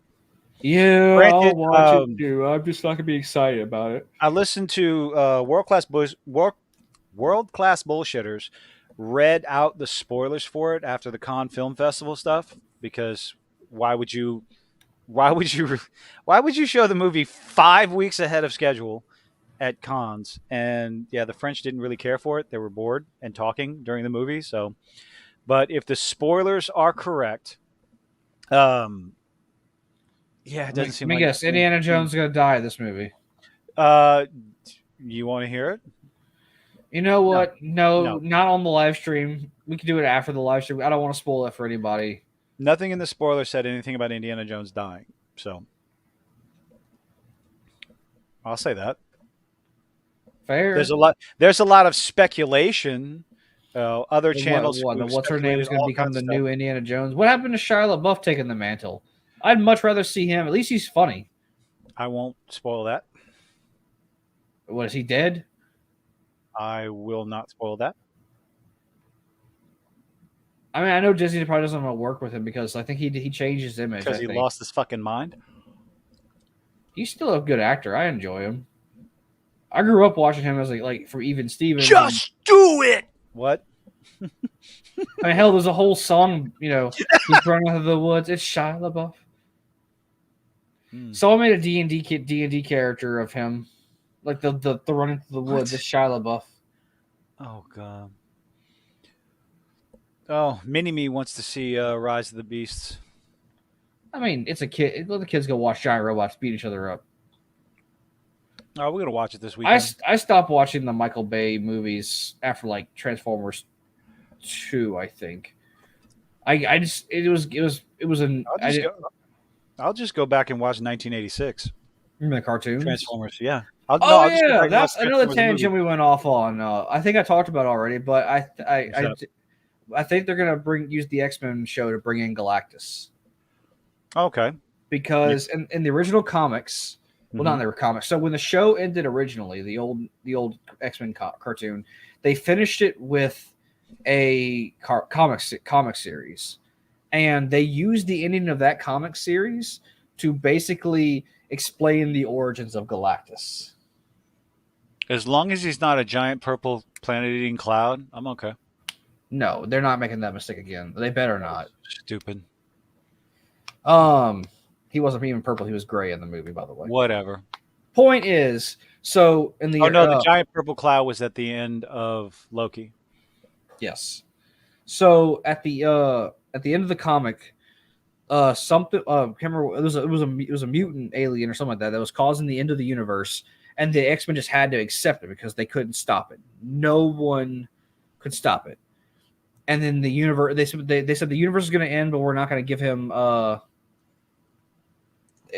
basically his power was like if you feared him, it made him stronger. So he was gonna make the entire universe fear him, so he can get the power of the entire universe when he destroyed it, because he would get all the power from them from making them fear him. So Jean Grey and Xavier used their telepathy to tell the entire universe, "Hey, we're all gonna die, but don't be afraid, because if you do, he wins." Can't remember his name. I'll look it up. Yeah. Wow, I'm sure that worked out like a charm. It did actually. But anyway, so the universe got destroyed, but one person lived, and that was a mutant named Gala, or an alien named Gala. And whenever the universe was destroyed, it caused the Big Bang, which started I say the start because the comics were happening before the cartoon, but it started the comics chronologically. It started the comic series of the original Marvel comics, and Galactus was supposed to be the person who was there before the Big Bang, and he absorbed all the cosmic energy of the Big Bang, making him Galactus. So it could be a way for them to like kill off the X-Men at the end of this series and bring Galactus into the MCU. If X-Men 97 kills off the X-Men, I'm not saying they will. It's just that's how the comics ended for that series. But as remember, long the X-Men are getting rebooted into the new universe anyway. So, but the animated show doesn't have to have anything to do with the live action. but it will because Miles Morales. That's all I'm going to say. Or Spider Verse. Tell me I'm wrong. They're tapping into the multiverse right now. Tell me I'm wrong. God, please get away from the multiverse. Please, for the love of God, I want to be wrong on this, but tell me I'm wrong. Or is my logic sound? Okay, so what do you mean? That they're going to be making the X-Men via enter the maybe they'll make some X-Men survive so that way the X-Men mutants can be in the MCU. But like if they're going to bring Miles into the MCU via cartoon version first and then make him live action, because he's probably going to have his universe destroyed in the next movie. They're probably going to do the same thing with the X-Men and have the mutants come in because the mutants don't exist yet in this universe. I know I'm giving Disney writers too much credit, but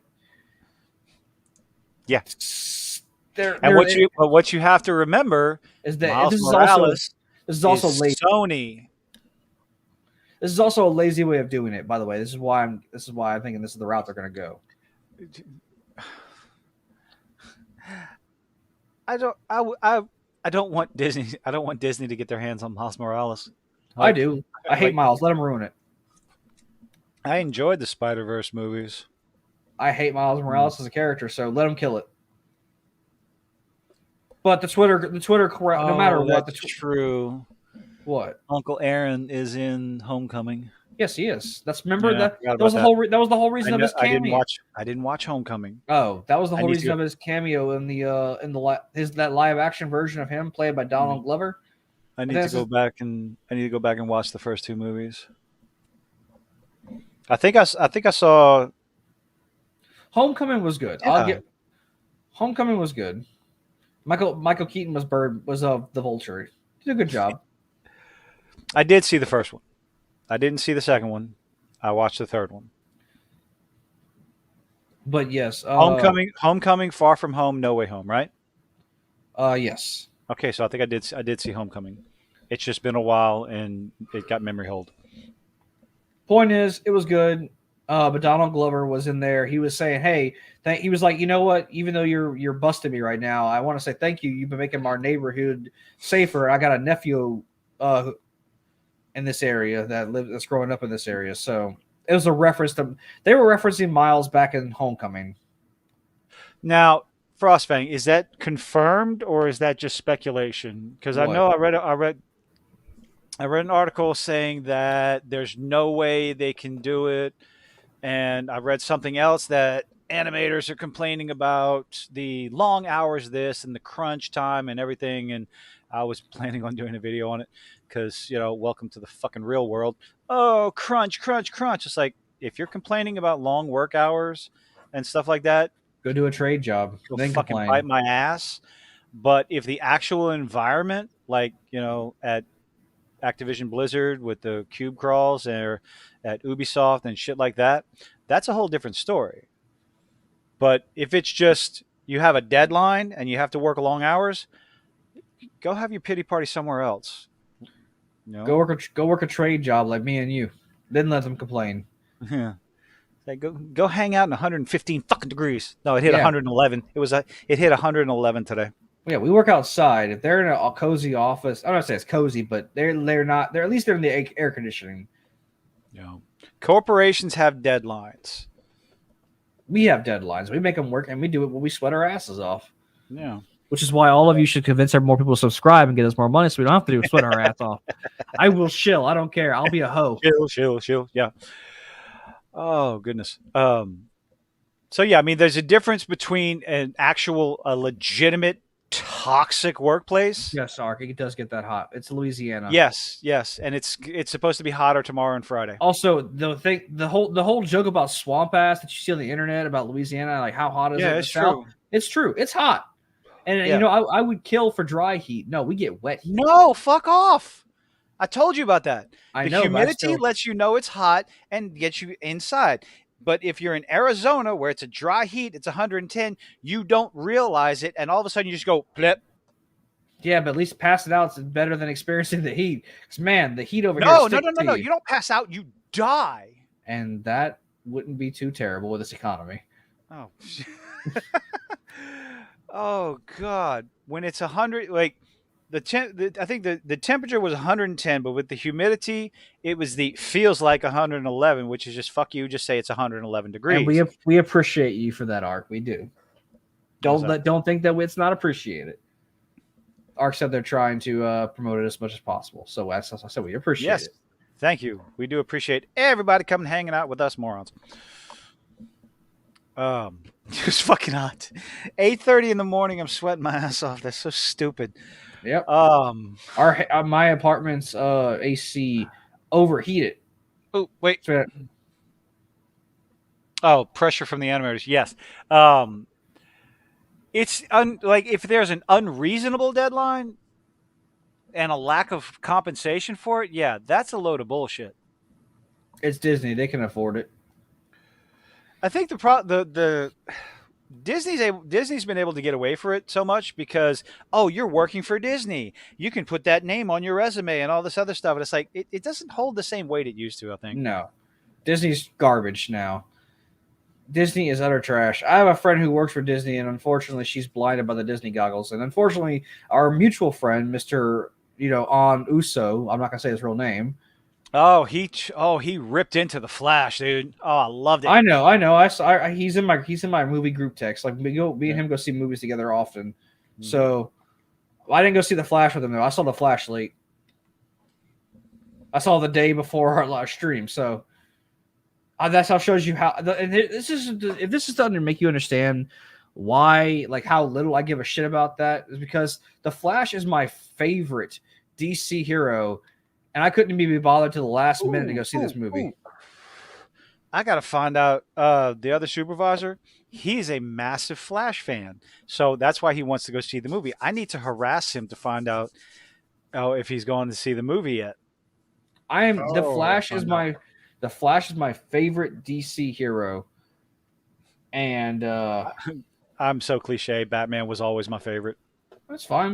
I don't give a shit what your favorite. I'm just saying I grew up liking the Flash. Mm-hmm.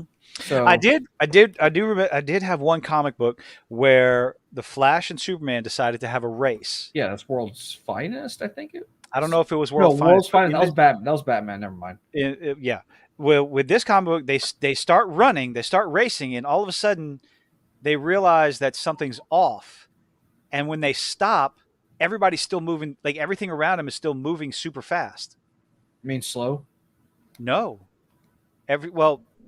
everything's still moving differently. So when they stop, everyone around them is still moving as if they were speeding through everything. And it may have been a Lex Luthor story that I don't know. It's just one of the things that stands out in my memory from old comics. Oh, my dad hates Adam West. Oh God, because he grew up. My dad grew up on probably the radio program or the original comic book, the original Damn, Detective you comic. that old? My dad's like 70 something years old, dude. Fuck off. That explains how old you are. Yeah, hi, I'm be 49 next month. Anyway, so my dad grew up on the original Detective Comics for Batman, and when Adam West came on TV, when he heard about the Batman TV show, he was so excited. And then he saw Adam West and the bang, pow, zip, zop, and he absolutely detests Adam West's Batman.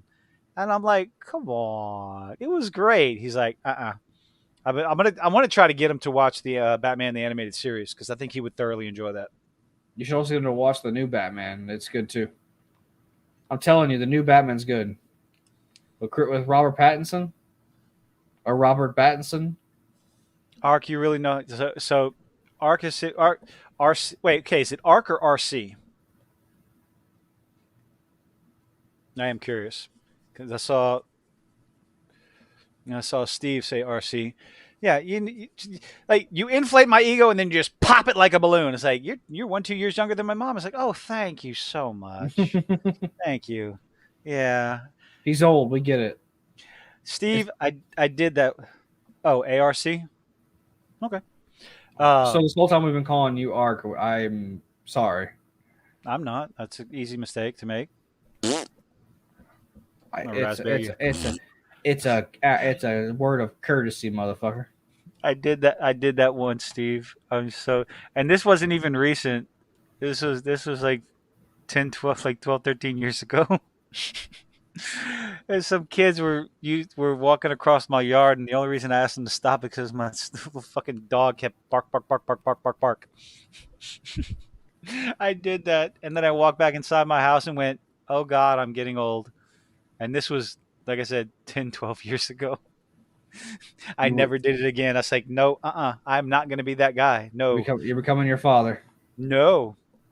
The only reason I did it is because fucking my dog was just bark, bark, bark, bark, bark, bark, little yip, yip, little mini rat terrier. Yeah, my girlfriend's dog barks at everything that moves. So No, Hunty. No, Hunty. It doesn't make me feel better. Thank you very much. My immaturity and love for Legos and video games makes me feel better. but your budget doesn't accommodate for that. Does Legos be expensive? Yeah, Legos be expensive. Legos be expensive. Mm.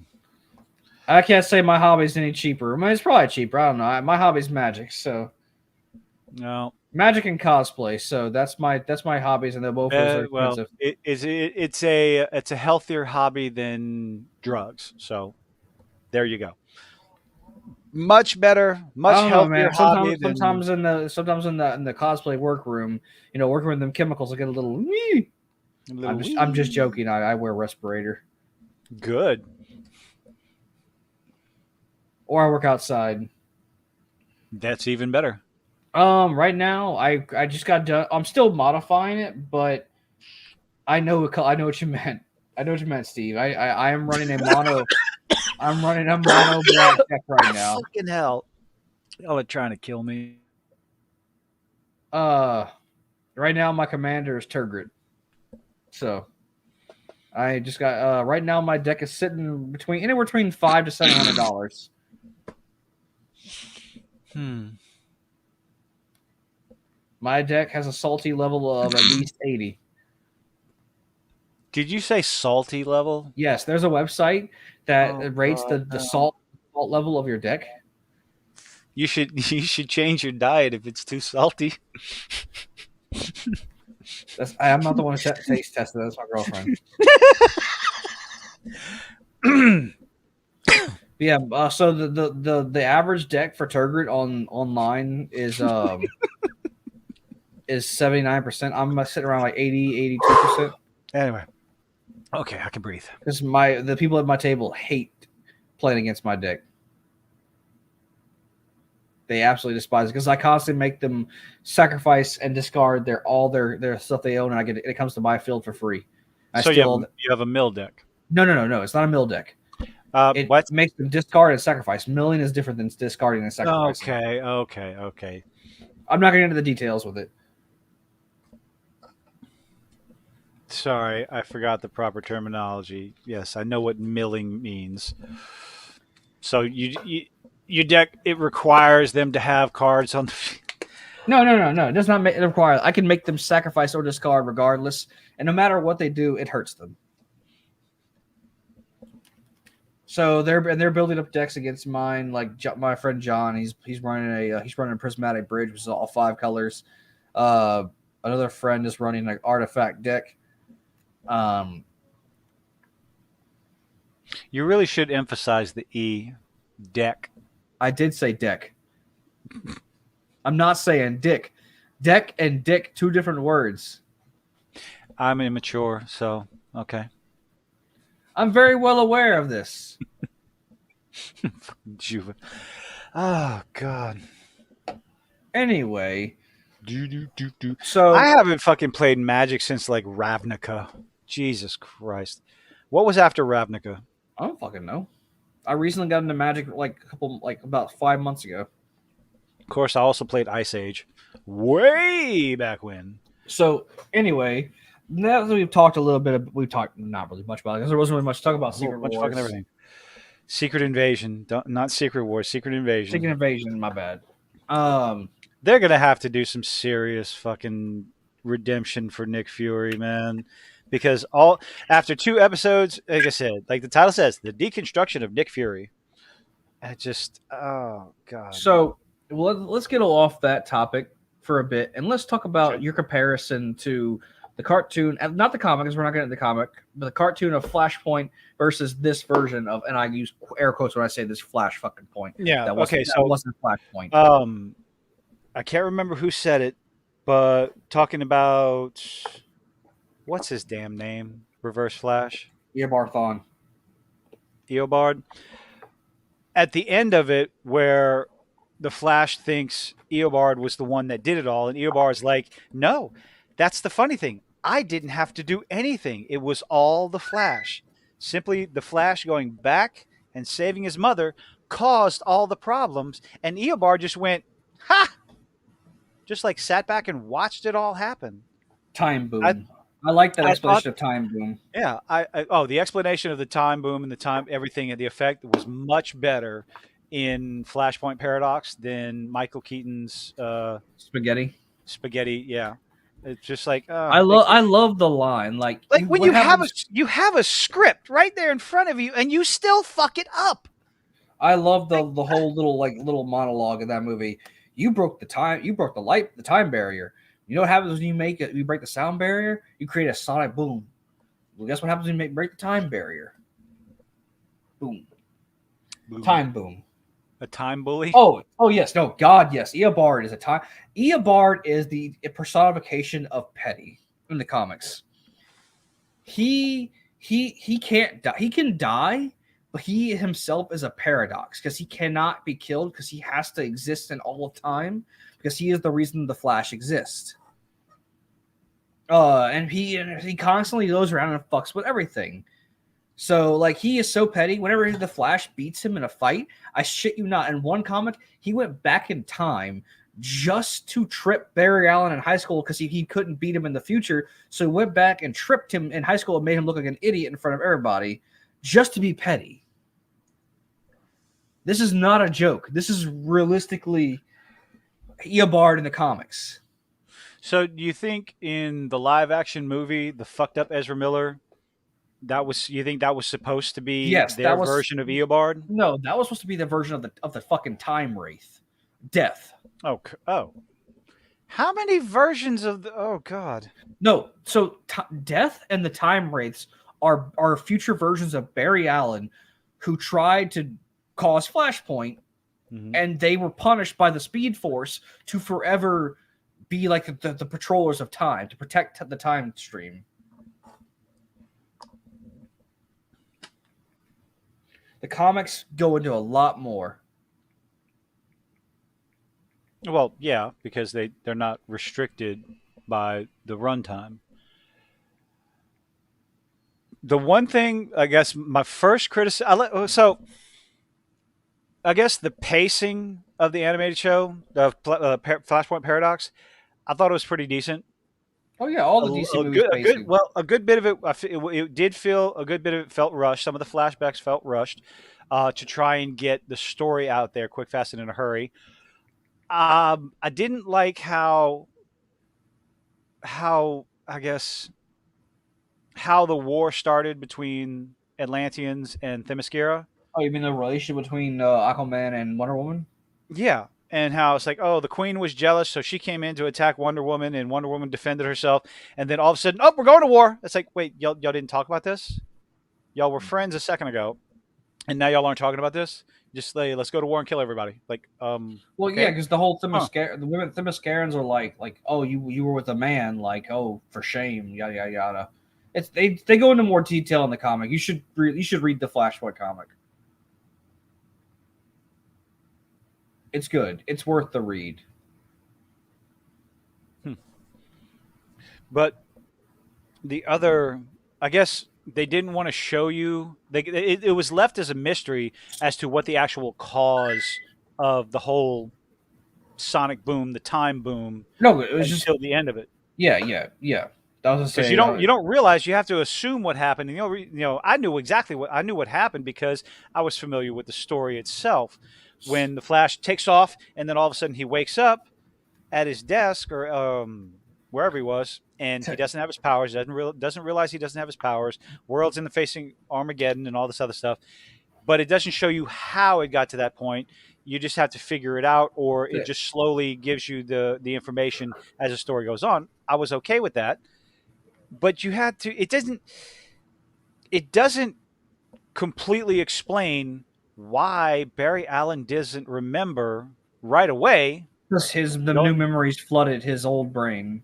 yeah, And to answer your question, Huntley, it's because the Reverse Flash, he himself is a paradox, so he can mess with time without affecting. Like he can't create multiverses. He exists and he doesn't exist at the same time because it's complicated. I know. are you I'm talking about this sorry. comment? The one the villains Yes. mess with time and the media and it's okay. I think he's not just talking about Flashpoint paradox, but um, like Doctor Strange in Multiverse of Madness, when one of the alternate dimensions, when the Illuminati's Doctor Strange went and fucked with all kinds of timelines and all this other shit, he was killed for it because he screwed everything up. But bad guy does it, not too many things, not too many You bad things mean happen. Kang? You mean you're talking about Kang because Kang got punished for it. You got to remember, They banished. No, I'm talking about the one from the Ant-Man movie. Didn't watch that either. Yo, Kang messed with time. Kang tried to take all timelines and congeal them into one, and then the other Kangs were like, no, and they banished him to the quantum realm in that movie. But that's also kind of how it works in the comics. They're somewhat following the comics with that. Of course, them setting up the whole incursion thing, introducing incursions into the MCU is it's gonna cause problems. But we're not talking about MCU. Back to the Flash. I enjoyed it. I really did. I loved. I like. It's saying that I enjoyed it over the Flashpoint paradox over the Flash Oh yeah, it's an unfortunately very low bar, but it was still. I think they did it a lot better. There's just there's Oh so yeah, much better. I would have liked to seen the dude who played Negan. I can't remember his name to play Thomas Wayne again and be the Batman who kills. Yeah. Because I mean, man, like don't get me wrong, I like Michael Keaton as Batman, and I'm fine with how he did because he was the best part of the movie. But I would have really liked to see that Batman who just like straight up just blew people's brains out, or like because that's what he did to fucking Earbar at the end of the movie. So who was the character the Harley Quinn wannabe, the not Harley Quinn, the Yo-Yo? I'm trying to remember. Because it was definitely it had to be Harley Quinn. Just going by a different name, and she was using the yo-yos and all this other stuff. And what does Batman do? I just throws her off the building. Yeah, he's the Batman who kills. You shouldn't have thrown her. You shouldn't have caught her. Like, oh shit. It's like, okay, this is interesting. I knew it wasn't Batman as soon as I heard the voice, and it's like, oh, okay, that's Thomas Wayne. All right, cool. But they didn't show the Joker. They didn't show Martha Wayne. That's a whole nother.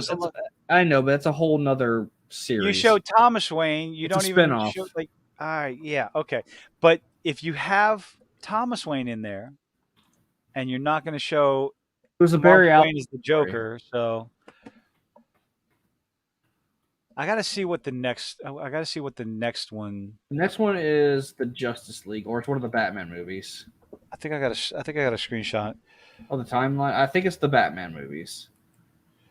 Because John showed a screenshot based on the DC animated wiki on what order to watch the movies in, and apparently my dumbass didn't take a screenshot because of course I didn't. Why would I do that? That would be smart.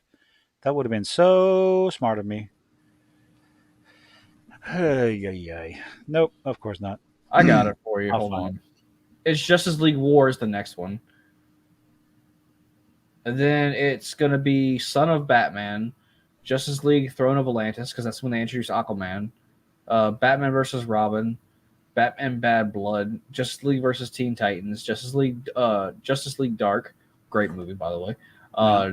Justice League The Judas Contract. All these movies are fucking good, honestly.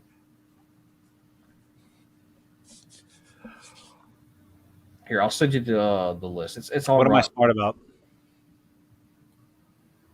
Unfortunately, the list is on Rotten Tomatoes, but you seem to enjoy that Yeah, screw website. Rotten Tomatoes. You should go back to that website so No, much for your videos. it's entertainment.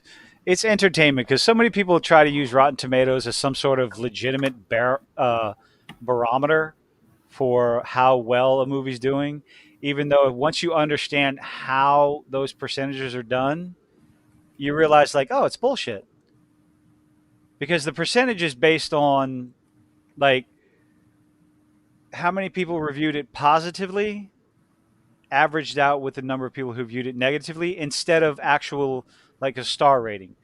You take like the number of people who give it sub 5 stars and the people who give it plus 6 stars, take that number and average it out instead of taking the actual star ratings or percentages, I guess. Well, they also, they want to hide all the Oh bad yeah, ratings for because they want to get they Disney's hide approval. it, they freeze it. So like if something has a 96%, let's say if something has a 90% positive, that means 90% of the people who reviewed the movie on Rotten Tomatoes gave it 6 or above or 5 or like yeah, I think 6 is fresh, 5 is rotten. So that means 90% gave it a fresh score, which is 6, 7, 8, 9 and 10 stars. It's like that doesn't make any goddamn sense. Instead of, averaging out the star rating, they average out the number of people who gave it this rating. It's like that's not how it's supposed to work. So I always Yeah, take it well, with a grain of salt. I Do you, don't I don't go to I don't go to fucking Rotten Tomatoes. I go to check it out to compare. Well, comedy mostly, but to compare the audience scores with the critic scores, because that'll give you a decent enough idea. So I was like, if all the critics hate it, but the audience likes it, it's probably going to be a decent movie. If You all mean the like critics love it and the audience hates it, it's probably going to be terrible. you mean like Mario? Oh, we finally heard Casey tonight. But he was in the chat earlier. Oh, He was the guy. He was the. Let's scroll up the chat. He was. Oh, where the fuck is he? oh, you're actually scrolling up. Yes, Amazing. he was ethereal. I think he was talking with. I'm sorry. I'm just gonna call you Art because I'm not gonna say ARC.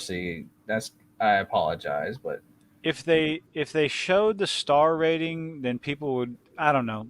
It would be a better metric to judge if they just averaged out the star ratings, and they show you how many people gave it a 6, a 7, a 10 and all this other stuff. But again, like so many articles talk about time and time again, oh, this show's being review bombed, and they're only referencing the 1 stars instead of talking about all the 10 stars. If review bombing goes both ways, positive and negative, there are people that definitely they use those ratings to voice their, he I guess, was in the chat. But I don't know love where the or fuck he's at. hate. They use those ratings to voice their love or hate of a movie. So they'll go to it because the studio, the actor, the story, or the narrative behind the movie, and they'll just give it a 1 without watching it. I mean, So and I'm giving Little Mermaid a one without watching just because I don't like their ideological bullshit. I don't think it deserves quite a 1, 3 or 4. It's okay at best, but no, maybe a 2. Mm. But at the same time, there are people who go to these websites and automatically give it a 10. Again, same thing, without even watching the movie, to voice their loyalty to a piece of media, whether it's the studio or the actor, and so on, as well as to try and stick it to the review bombers out there. And so it's like it's all nonsense. It's happening too often, but it definitely goes both ways in the positive realm and the negative realm. That's oh Not I. It was okay. I mean, No, not quite a I one. don't, One is I don't. no. One is reserved for shit like Velma. Okay. I didn't like that they tried to. They hid behind a poor defenseless black girl to make this movie, just to make up for this movie shit. Yeah, I'll give you that. They hid they made this woman a fucking martyr, and they probably paid her. Don't get me wrong, Mortar she is gonna blow made up. martyr. My bad. Mortar. She probably made a fucking good paycheck for taking I this hope heat. so. And unfortunately, well, you think live action sequel? Fuck no, hell fucking Oh, no. let's take some No, bets. I think it's coming. they Oh, giving us the stupid little animated show. Fuck no, they ain't giving. well, the animated show is for toddlers, and depending on how that one goes, as long as it's just I'm no trying to bring back teach the original Ariel. I Operation. don't. Here's another South Park reference: Operation Human Shield. I get that reference. That's from the movie. I know. I did watch that. Bring back the original Ariel. Yeah, Quit all this I extra ha- bullshit.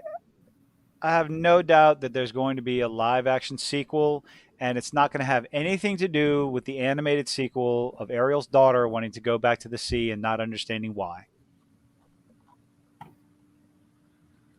We're not gonna get that.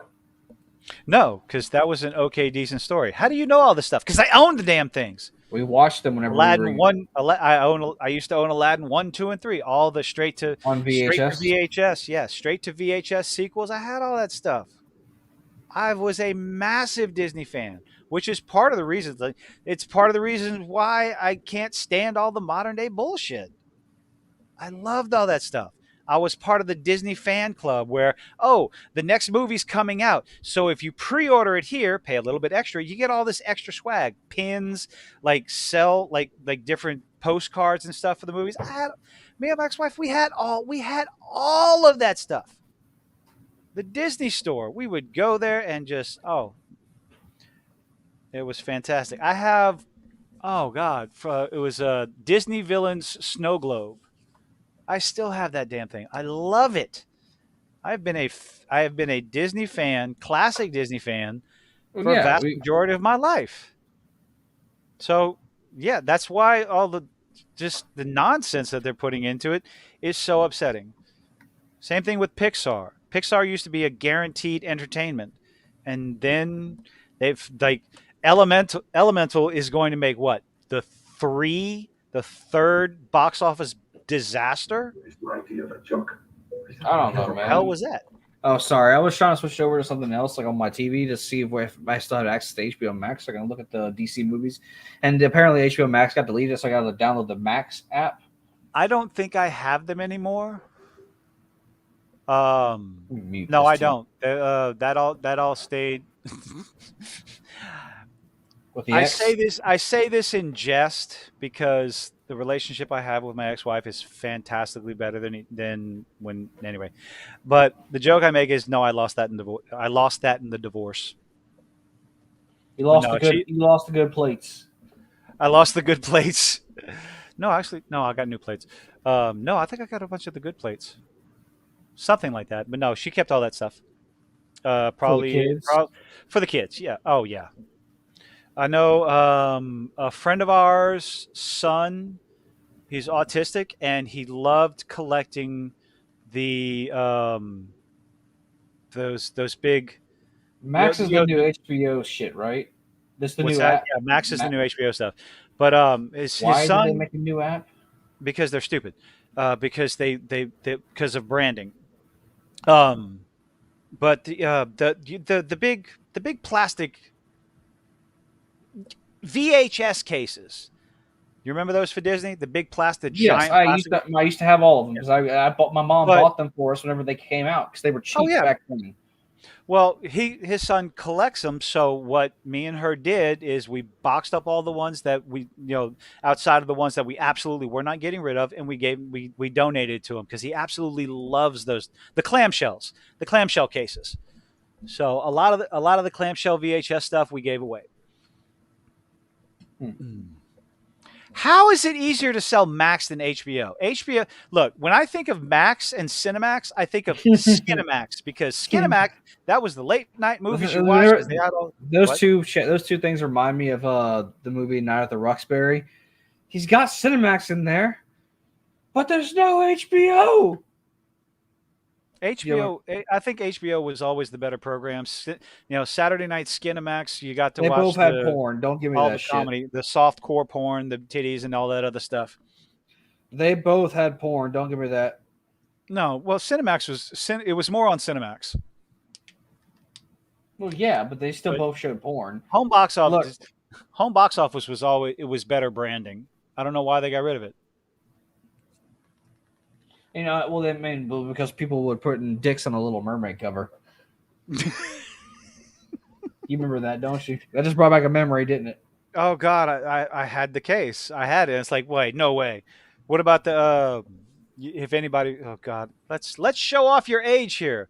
The VHS copy of Rescuers Uh huh. in the beginning of the movie where they're on the albatross and it's flying down in New York. If you pause it at just the right Oh, time, there's a naked yes, woman changing. yes, I did. I absolutely did. I found it. It's real. It was just a bare chested woman. All you saw was her torso, no face, no like, nope, boobies right there in the Rescuers. It is legit. It is 100% factual. I saw it for myself. It Disney is sneaking in not an those urban. those It is not an urban legend. Disney sneaking in those old subliminal messages. You know, the word sex out in the dandelions in Lion King. Yep, that's there too. It's difficult to yeah. It is very difficult to deny. The Disney animators had a very twisted sense of humor. Nobody's going to see this. It's one frame of titties. Nope, it's in there. Pause it at just the right time. When I heard about that, I'm like, no fucking way. Went, grabbed the VHS, popped it in. Yeah. I'm like, oh my God. Ah, Disney. Yeah. I miss old Disney. Oh God, me too. When Pixar can write a better story in 10 minutes than most modern day authors with Disney nowadays. Oh, I think we were damn close to having them all as they were coming out. Every single clamshell. Jungle Book 2, just one thing, I had them one all. after another. I had all the VHSs. So my mom used to buy them for us because we didn't have video games. So me and my sister would sit down in front of the TV and we just watched old Disney movies constantly. Oh yeah, that's all I did. So I mean, that's all me and about two older ones did. That's one after another after another. Yep, I remember those days. Or back when make you feel old. I remember watching Lilo and Stitch when it came out in the theaters. I watched the Hell, hell out of Lilo and Stitch. That was my favorite. oh yeah. One of my favorites. I'm trying to remember if I watched Black Cauldron. I think I watched Black Cauldron in the theater. No, that was in VHS before I was born. I think. Mhm.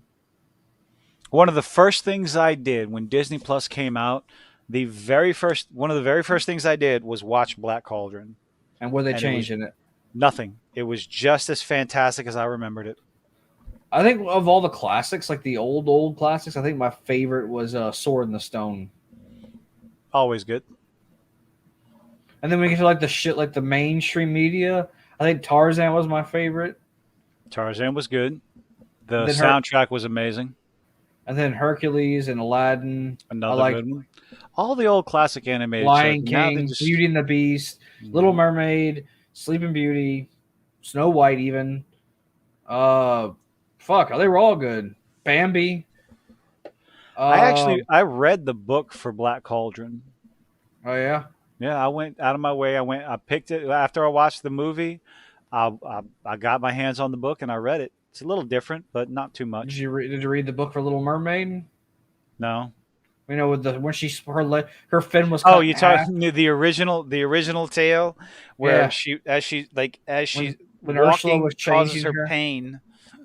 Yeah, because like so Ursula, when she turned Ariel into a little to a human, she took her tail, cut it down the middle, turned the scales into legs, and then because she was so used to swimming, she didn't know what feet felt like, so she walked barefooted and fucked her feet up. So now every step she took felt like glass. Yes, Emperor's New Groove was a great movie. Loved it. All right, the one trip my family took to Disney, we went their backstage animation tour, and the tour guide was asked about it. Oh, are you talking about Black Cauldron? They weren't allowed to talk about Black Cauldron? Yeah, because it was a dark kids. It was a dark movie. It was an awesome movie. I was. I'm not denying that. No, at no point did I deny this.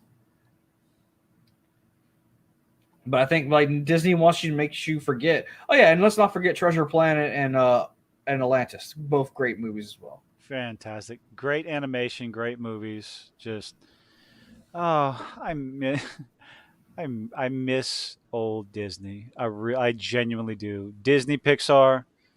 Hell, even Ah, Princess and the Frog was great. It wasn't. yes. It's not as old as the rest of them, but it's still good. I just I don't like I that liked I dug the setting. I don't like that they're New changing out. Orleans, baby. Oh I don't god, I like that said they're New changing out Orleans. Splash Mountain for that fucking ride. But I fucking said New Orleans. well, Jesus you're from Christ. What's Louisiana, so New Orleans? New Orleans, baby. Meet the Robinsons was fun. oh yeah, I forgot about that one. And there was that robot movie with where you the kid they built where they hammered the penis onto the kid. He's like, oh, it's like we have a girl. No, baby, no, honey, we're missing. Remember that? What movie was that? We Are Oh, Robots or something like that. It's like oh, I thought we ordered a boy. Oh wait, we're missing a part. All right, son, hold on. This is only gonna hurt for a oh second. God, the Oh, humor. Big Hero 6 was good. maybe See, they're a just little one homage. class. Oh, Great Mouse Detective. Yeah, that was that No, Disney. it had Mel Brooks did the voice in one of them. That Oh, was the let's see. robot one, I think. Shoot. Was the Great Mouse Detective Disney? Yes. Okay. Let's see. What else? Robots. That's the name of the movie. Robots. Okay, yeah. I knew it was robot something. I just couldn't remember Mel what. Brooks as Big Weld, elderly sphere robot who is the caring inventor and founder of Big Weld Industries.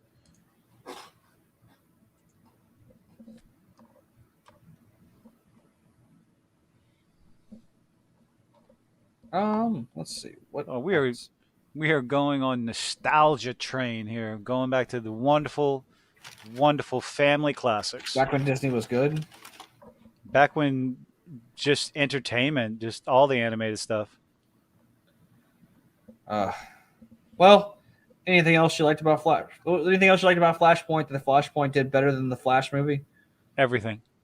Everything. Pretty much everything. I did not like. Okay, so something I didn't like about Flashpoint Paradox, I guess it's just the difference in animations, the way Superman and Aquaman look, just the big gigantic chests. They changed that in the new animation. You know, I mean, the like from Batman the animated series and the Superman animated that were coming out at the same time, they took that model and turned it up to 11. I didn't really care for that variation of Superman You and know Aquaman.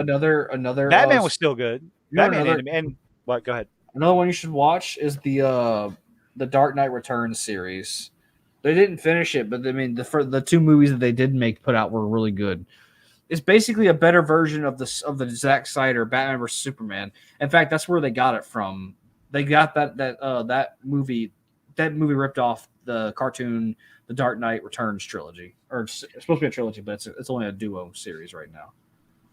All right, this one. Talking about Black Hole. The Black Hole was fucking traumatizing. Okay, The that Black Hole. movie was goddamn traumatizing. The Black Hole. I had the toys. I had some of the toys from the Black Hole. It was okay, old 80s. I'm pretty sure it was Disney. And my god, that was a horror movie. Okay? That was a horror movie. I can't remember. Oh, yeah, Disney. And like what was that red robot's name? If somebody can remember, I'm going to go find it. 1979. Oh my god. I was 5. Old, old, old. I don't remember. I don't think I don't. I can't remember if I saw something wicked this way comes. Maximilian. Maximilian was absolutely intimidating, terrifying when he pulls out that just the drilling through the book into the doctor's chest and the gurgling. I was 5 and I loved it. I loved every goddamn minute of it. Maximilian, God. Oh, with the when they're trying to go across the scaffolding through the ship, and that just meteor is just rolling through the whole thing, and those two robots, one's beating all the shit, trying to sound like a drunk sailor or something. God, I miss those movies. Yeah. Give us some shit like that. They won't. They it's too. It's not. It's not modern enough for modern sensibilities. I'm using sarcasm, obviously. Like the Black Hole, Watership Down, um, fucking Black Cauldron, all these movies, either animated or so-called family-friendly movies, just back Oh when you yeah, did, hold on. What back about when you hold on, Dumbo? no, back when you didn't insult kids, you gave them mature stories animated. And it's like it's not childish animation. It's not like Steven Universe animation with moronic storylines, simple, basic ass bullshit storylines. Transformers the movie, it had adult themes, fantastic animation. It was for kids, but it wasn't, I guess, babyfied is the best way I can put it. Actually, Four Kids was pretty good too. Back whenever you did the Yu-Gi-Oh and then like the Men in Black cartoon. I'm talking about some nostalgia. Go back to the W4 Kids channel. Remember that Saturday morning cartoons? I've missed that in morning cartoons. With The Rhino and the Red Bill animated short. Nope, but I'm going to. yes, the Men in Black series. That's what I was saying. That's Oh, an Men old in Black animated series. yeah. Back when they were back. That was back whenever they were first releasing Batman Beyond, the Men in Black series, Yu-Gi-Oh, and I think One Piece was on there too. I hate One Piece. On the W4 Kids series. What else on there? Oh, the old Godzilla cartoon. Remember way back in the 2004 Godzilla movie came out, the American version of Godzilla, and they made a cartoon based Oh, on that it. atrocity. The cartoon was so much better actually, but No. anyway, Like it's just to give you a heads up. We've been rambling. It's 10:30. It's almost 10:30. it is 10:30. We need to shut it down. I need to go to sleep. I think I moved all the tickets that I needed to do. But that's gonna we're definitely gonna call it. Oh Lord.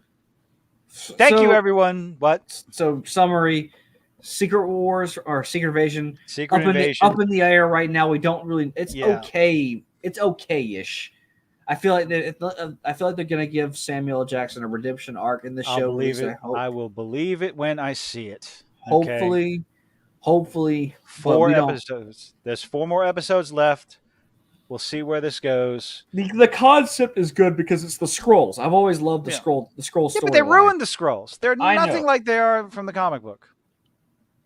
I apologize, Ark, but we have to get up early and go work in the hot sun. Up So early. I still have more actual work, real life work to do. I'm I going gotta to double check a few things. I might do that in the morning. Tomorrow's gonna suck. Anyway. But I'm going to hold out some hope Yeah. for it. I'm hoping, but who fucking knows?